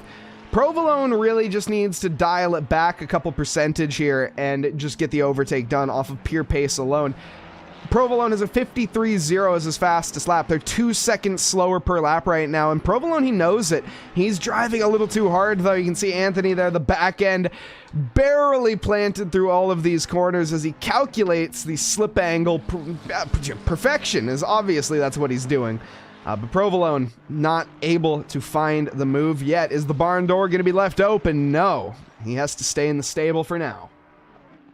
I am super surprised to see Anthony Kelly being able to navigate this circuit right now with dry tires in these wet conditions. Provolone's got to be able to pull his stuff together right now to be able to realize that something's quite not right with that Ferrari out in front and is driving a little bit more unpredictably than it should be. And give him some credit where credit is due, that he's just on the wrong tires. Oh, that's right. Wet Sock says he might not have changed his tires. Anthony Kelly did not change his tires. He's been on dries this entire time, it seems. Or it's a graphical glitch. I wonder, now that you've mentioned, I wonder if it's a graphical glitch, because they're driving too good, in my opinion, to be on dries.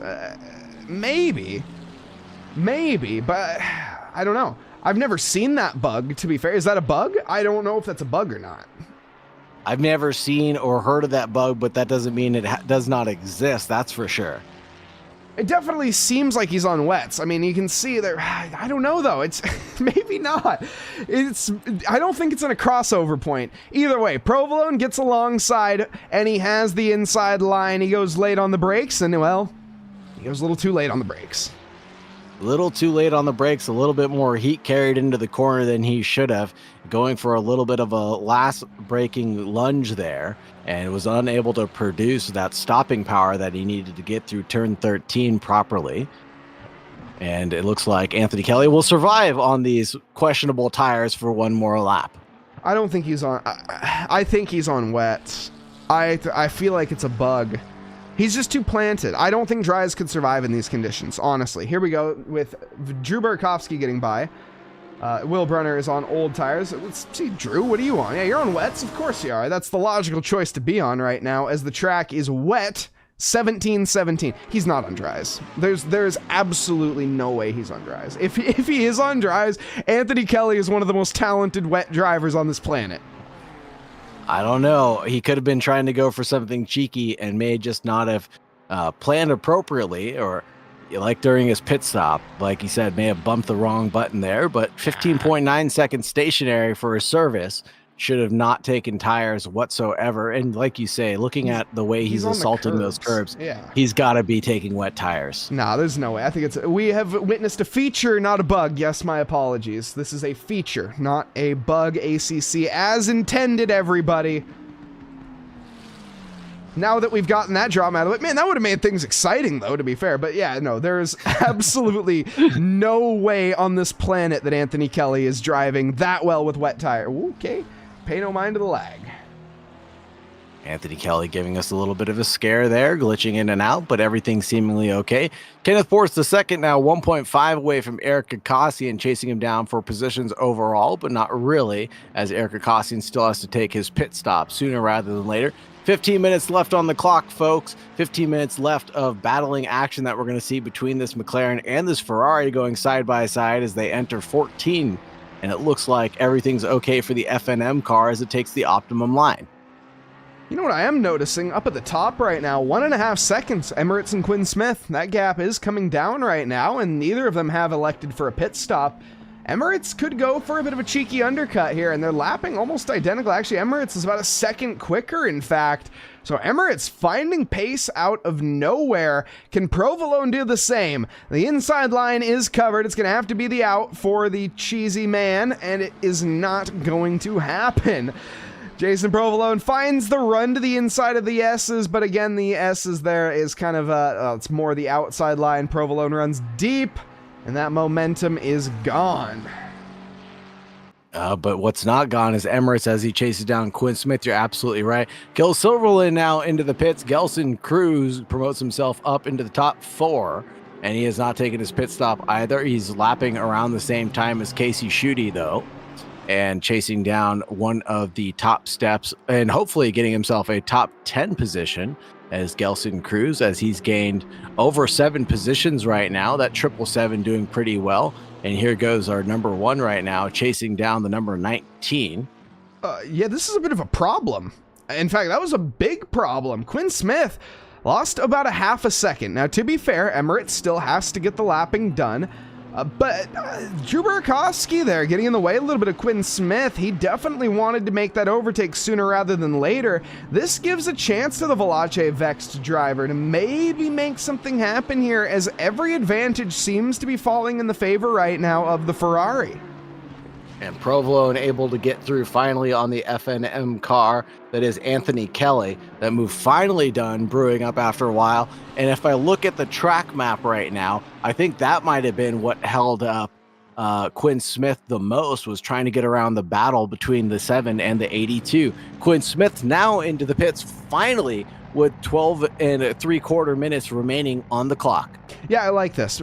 He managed, I think Emirates should have done this, to be fair. I think Emirates should have done it a couple laps ago, but either way, Emirates is going for the overcut, and he has the pace on these old tires. Now, to be fair, they're not changing tires whatsoever. Quinn Smith will be coming back out on the same rubber that he went in on, and so will Emirates.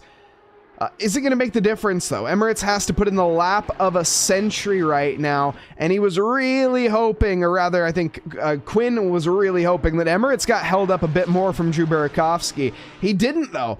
Emirates, with a very solid lap, he's 4/10 down on his best, which his best is a 151.5, so he's looking at about a 152 dead right now. Into the middle sector he goes, though, still slowing down.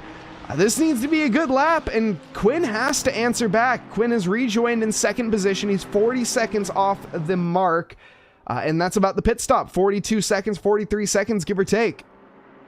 And Quinn Smith able to get around 2 back markers, Phil Lee and Rally Dutchy, relatively easy as he went up through the S's. But this outlap will be crucial, like you said earlier. It's going to be all down to this lap. I wonder if Emirates will come into the pits this lap or wait just possibly a little tiny bit longer before he comes in, because he is facing clear air all the way up to the number 888. Yeah, I mean, it's a tough call. Do you wait to the last lap maybe? Because Emirates has heat in his tires right now, and that's the problem with going down pit lane. You're not going to lose all of the heat in your tires, but you are going to lose a good bit. So Quinn isn't going to be able to crack back a lap that he wants, and the Emirates stays out. He is going to elect to go for the pretty much, I think, if I had to guess, he's going to pit on the second to last lap. try to hold off one lap defending from Quinn Smith. The problem with that is when he goes for the defense, Quinn is going to be on optimum warmth tires. Emirates is going to be on rocks. So will this strategy pay off? It might in the short term, but in the long term, I'm not so sure. Strategies that have paid off for sure are Casey Schutte in that 444 in fourth place right now, leading over Quinn Smith by 1.3 seconds. And we've got Eric Kakasian, who has not taken his pit stop yet, about 8/10 back from that battle. So this battle is raging on pretty sternly as Kakasian goes a little deep there at turn 12 and backs out of that one pretty quickly. And there goes Emirates. Emirates with a return to the garage out of frustration. Let's catch a replay of what exactly happened. Going on into the inner loop here. Catches the curb. A decent line so far. Starts rotating the car. It didn't stop rotating. Tries to counter steer. Overcorrects. Slams into the barrier. And that'll be it for Emirates. Quinn Smith back to being promoted into first place overall instantly as Emirates leaves the grid, and 22 drivers remaining in this wet Watkins Glen circuit race that we have. Jeff Spangler in second place, Casey Schutte in third now, Kenneth Porce the second in fourth, Eric Kakasian sitting in fifth but not taking a pit stop just yet. Jake Wells is in sixth, Gil Sylvan's in seventh, Gelson Cruz, nor Kevin Yu, Andre Alex Alfonso sitting in the top 10. You know, that upsets me, to be completely honest. I don't like to see people leaving races, especially down towards the end, and especially from self-inflicted errors. You know, if somebody punts you off in the first corner at Mach 10, that's one thing. But an unforced error at the end of a race, just take the checkered flag. You know, it's there's no shame in what you did. There's only more shame in leaving. As much as I hate to say it, it's just the truth. Yeah, we've seen 2 people today that have left from their own errors, and I just don't like seeing that. I'd like to see less of that in the future. So, come on, guys. Remember, it's not all about finishing first. It's about a league race and having a bit of fun. Like, this isn't esports, man. I don't know how Especially in endurance races like this, the big victory is just seeing the checkered flag, especially in treacherous conditions like the ones we're facing. And especially if we can see drivers do miracle moves by getting their way from the back of the grid forward. Eric the Boss Kakasian, like so, it started off in 18th place, gained 13 positions overall. Schutte's gained 4 positions. Spangler's gained 2. We've seen Kevin Yu gain 5, and he has also taken a pit stop. So just miracle moves up and down the track. Jebba Dahl getting close to Andre Alex Alfonso here. The McLaren chasing down the GTR. Doing a good job there. Eric Kakasian having a bit of a yellow flag error. No, he's just off into the pit lane right now. Excuse me. Jake Wells is able to get by. Kenneth Porce II gets by as well. And Eric Kakasian will have to keep an eye to see where he comes out on pit lane now. Yeah, he's the last stopper of our night. And Timothy, he's got scarlet red on his car, and he's got scarlet red in his eyes. You can see he's trying to posture a move now into the first corner. It's going to have to be a late dive bomb, and it's not. Very intelligent decision-making there from Jadubal. He does not go for what would be just an unrealistic move on the Nissan GTR.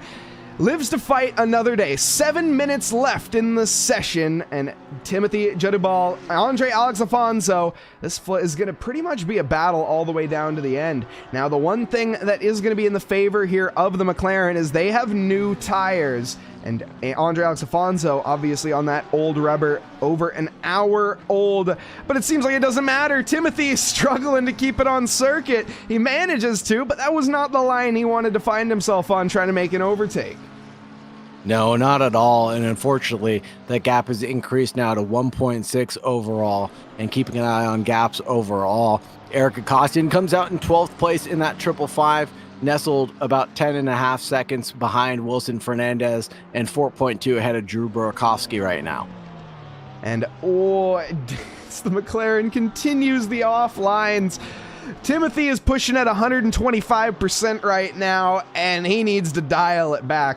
There's no way he's going to find the overtake with that much effort being put forth. You need to be putting in 90 right now. That's something that people often get a misconception on, you see that red haze, I briefly mentioned it, but it sort of becomes, it starts off as a bit of a mist, and then it becomes a haze, and then a thick fog, and then all of a sudden you're submerged or in the barrier, one of the two.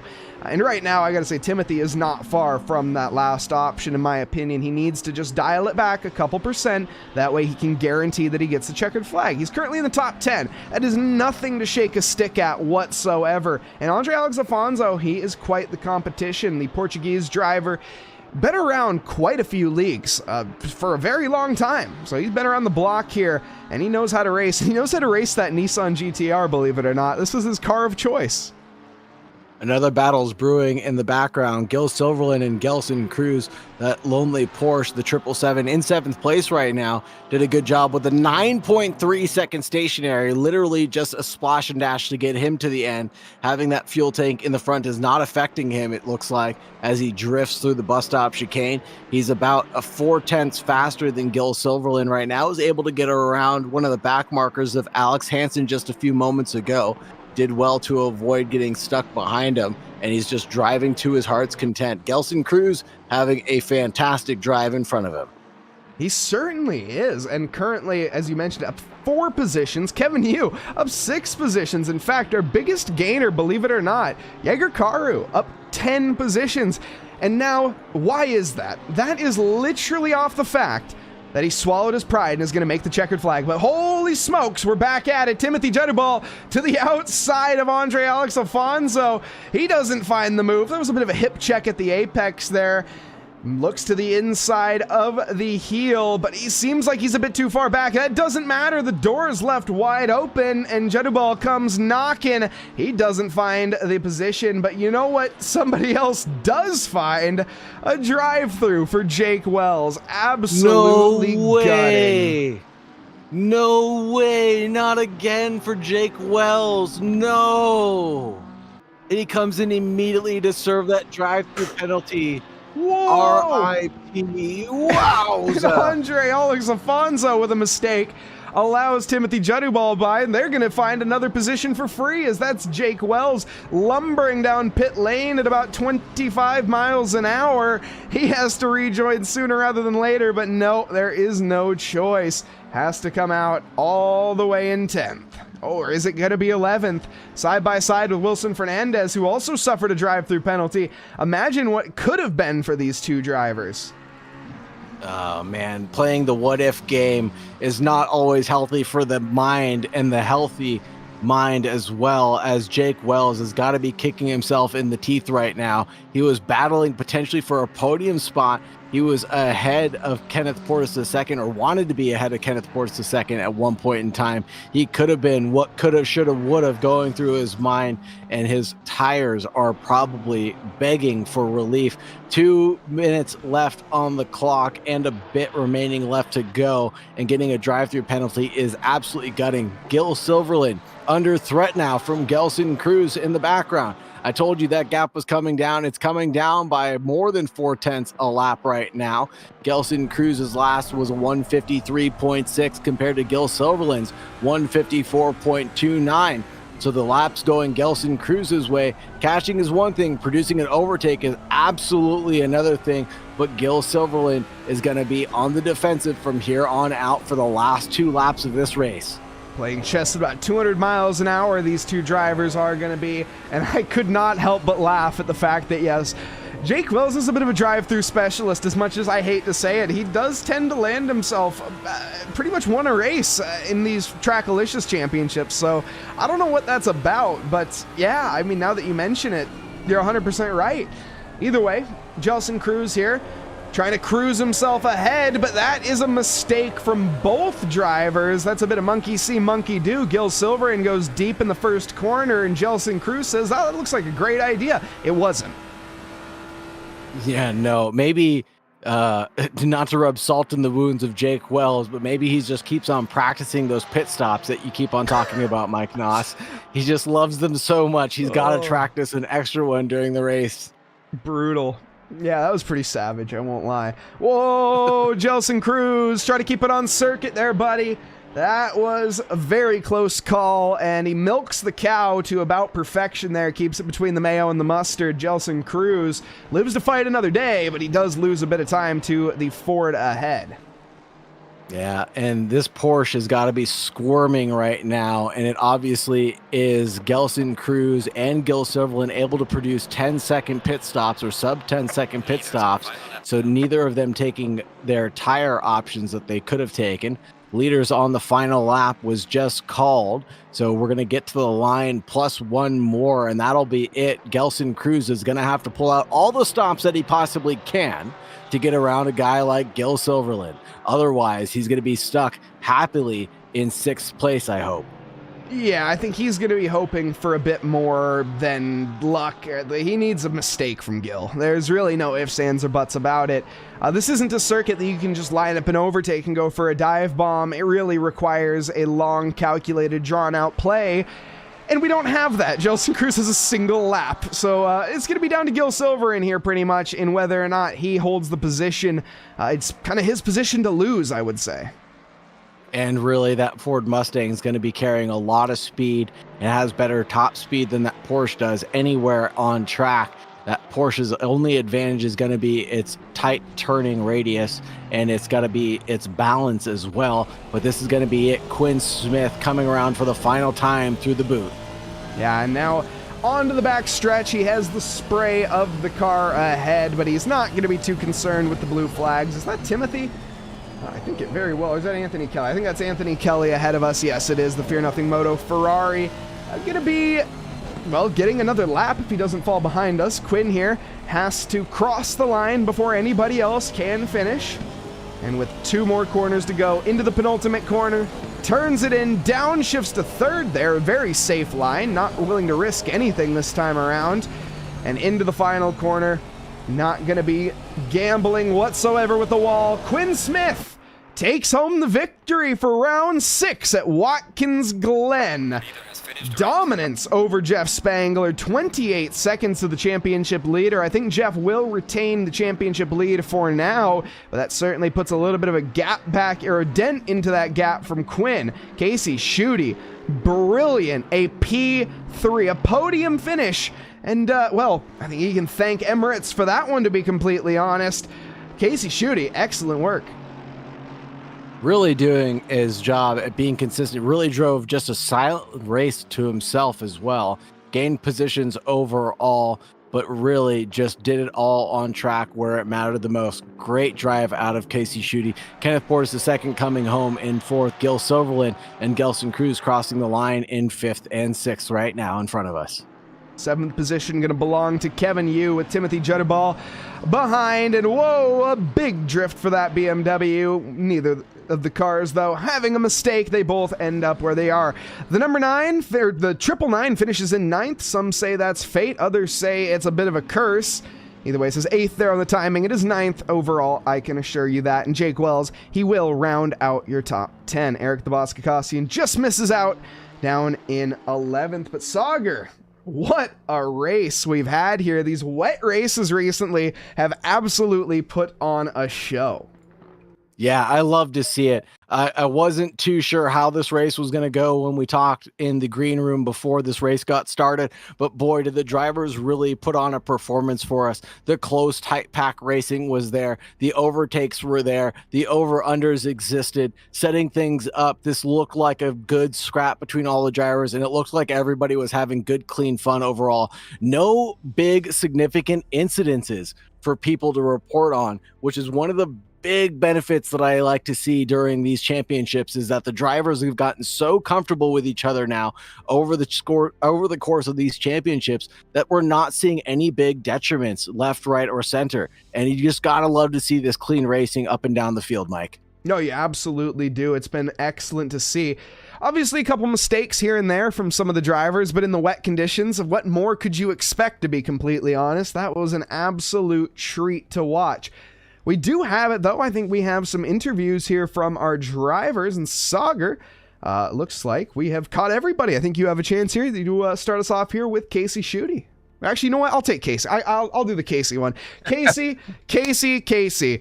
First off, welcome back to the podium. It's been a while since we've had the pleasure of talking to you up on here, but you kind of, I don't want to say lucked into this one, because you were the dark horse, the unmentioned driver pretty much throughout the entirety, managing to gain quite a few positions, but you didn't really have too many spectacular moments. It was just pure consistency. I mean, first off, excellent job. Second off, is that how you would view it?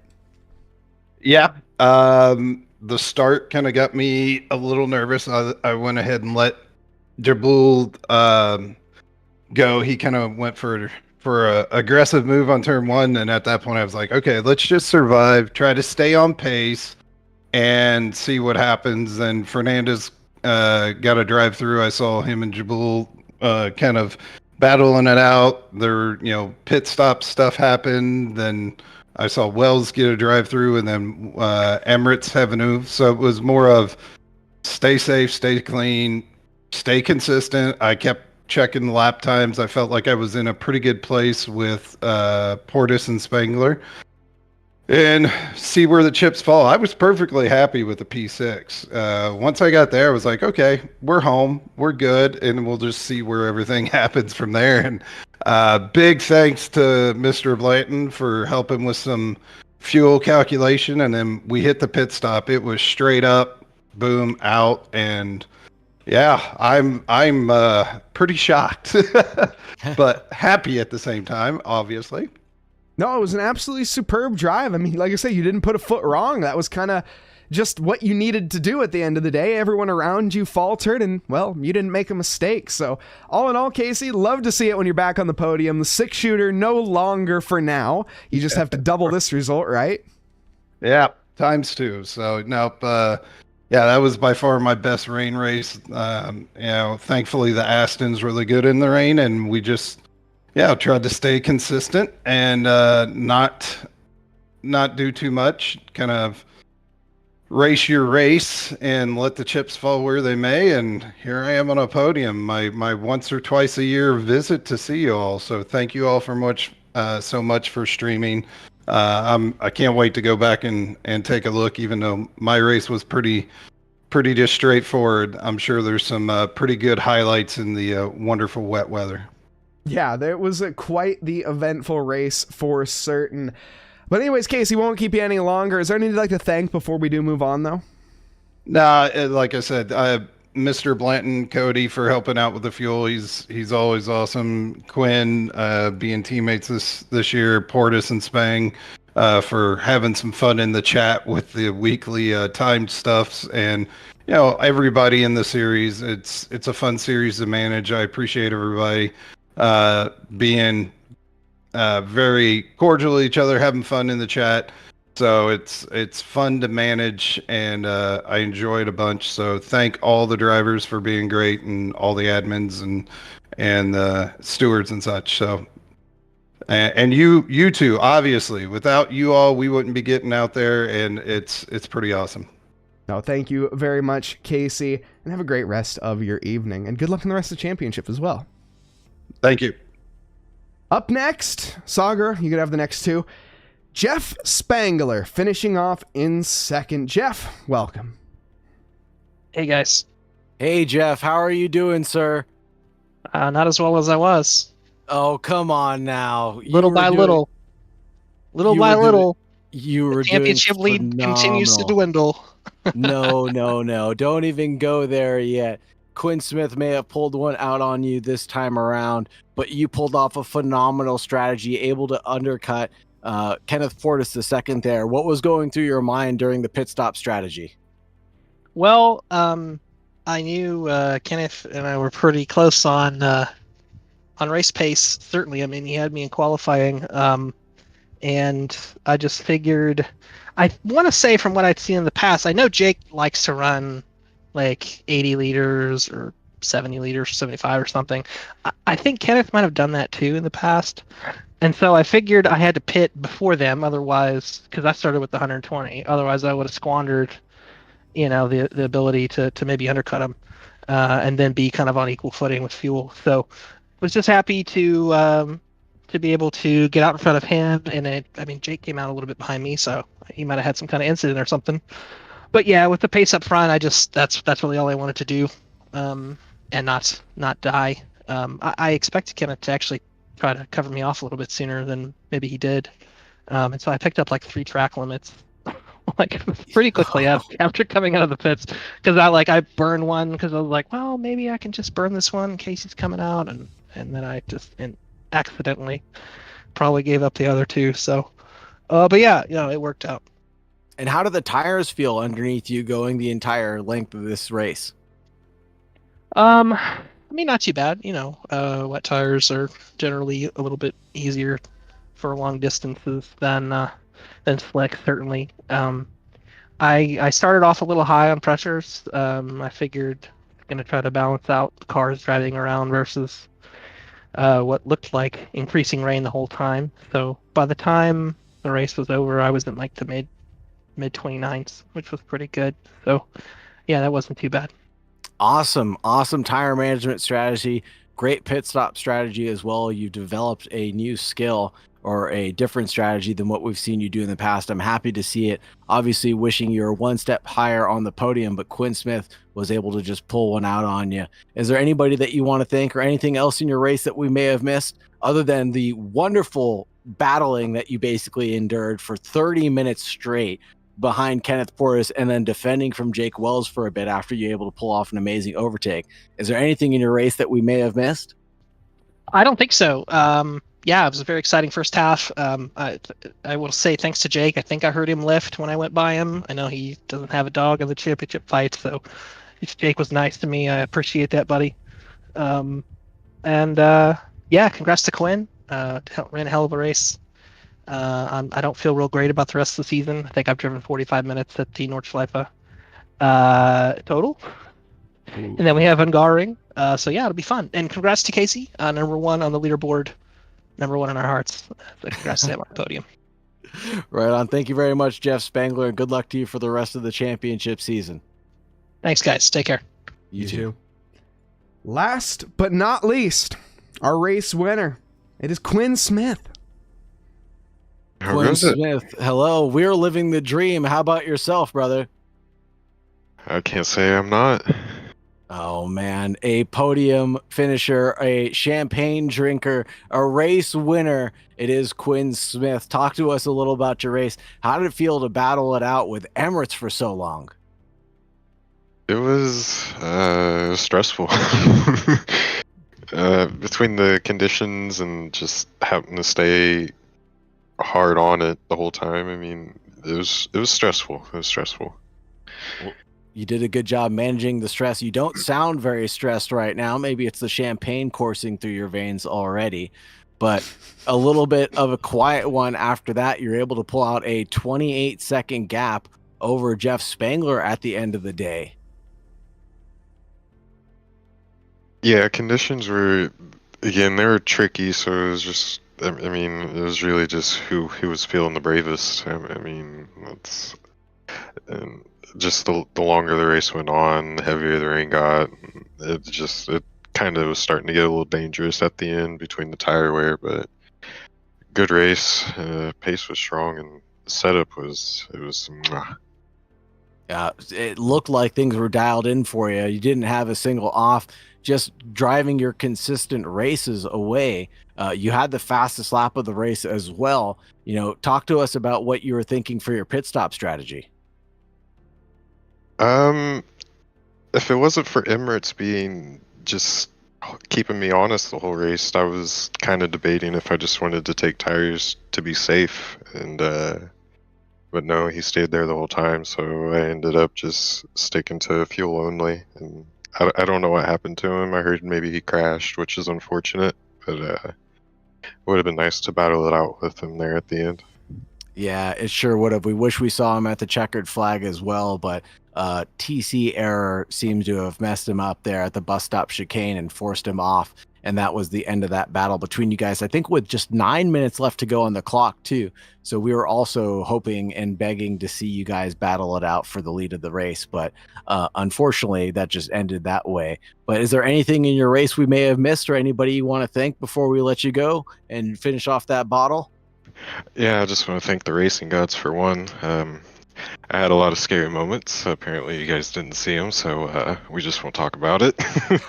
And obviously, you guys, people watching, the other competitors showing up. I mean, I don't care how many races I win. I mean, I just enjoy being on track with everyone, and that's really what it's about. Just thank you to everyone and you guys. And we really enjoyed watching you guys all race as well. Thank you very much for all of the entertainment to all the drivers, not only yourself. Thank you very much for joining us in the booth for your interview, and have a wonderful evening, Mr. Smith. You guys too. That is a true racer's mindset right there. What I absolutely love to hear. Somebody that's not out there to win. Yes, he won tonight, and it's easy for the person that won to say that, but Quinn really does mean that. He's shown up. Doesn't matter if he finishes in last, if he finishes in first, he's always going to finish, and that's just something that I absolutely love to see. I mentioned it earlier in the broadcast. I like to see people make it to the flag. We're here in a community race, and that's what we're here. We're here for the community, right? We're not here for the results. But either way, Saagar, what an amazing race we've had at Watkins Glen. And looking forward to next week, why don't we take a quick little look? We briefly mentioned it. It's going to be the Nordschleife. And, well, apparently some of the drivers not too thrilled with the track. What are your thoughts on that, Saagar? I'm looking forward to a very exciting race, despite what the drivers may be feeling in the soul or in their course of their veins. But it's going to be an exciting 80-minute race again that we're going to see. And we're going to see things shake up in the championship too, because the Nordschleife is just absolutely unforgiving. So drivers that have pace at certain tracks or super consistent at certain tracks, the Nordschleife is really where all of that goes out the window, and it goes down to your consistency. How consistent can you be over 8.5 minutes around the green hell? And the drivers will have to prove it to us next week. And they certainly will do exactly that. But in the meantime, as we briefly shown on that calendar, we have more coming in the future, and we have the GT4 rookies. Up next is, of course, going to be Bathurst. The drivers, the rookies, take on the mountain. That's going to be tomorrow night. Definitely tune in, 8 o'clock p.m. Eastern. If that's a race that interests you, if you're a rookie or a seasoned rookie on SimGrid, that is definitely something you should check out. !SimGrid to get involved. We're also only 1 follower away, by the way, guys. We didn't even hit our goal. We had 2 followers to hit, and we're 1 away from 2,300. There's got to be 1 person left after all this to hit the follow button at the end of the day over on the Twitch side to get us our goal. But either way, I'm not complaining, and we thank you guys for sticking around. And we, of course, thank all of our wonderful Patreons, all of their names on screen right here. Special thank to the V12 Exotic, of course, the V8 Muscle, the Inline 4, and the server donors. You guys make it possible, even if you're just a Twitch, or not even if, especially if you are a Twitch subscriber, or even have given bits on Twitch, or just show up to watch the streams. We absolutely love you and appreciate you. And we thank you for tuning in here every week at TRACKILICIOUS time after time. Both it means a ton to Saagar and I. You guys are amazing. But as it stands, Saagar, I think it's time to end. I hope everyone has a lovely evening, afternoon, or morning, wherever you are in this fine world. Thank you, and we'll see you next time. Good night.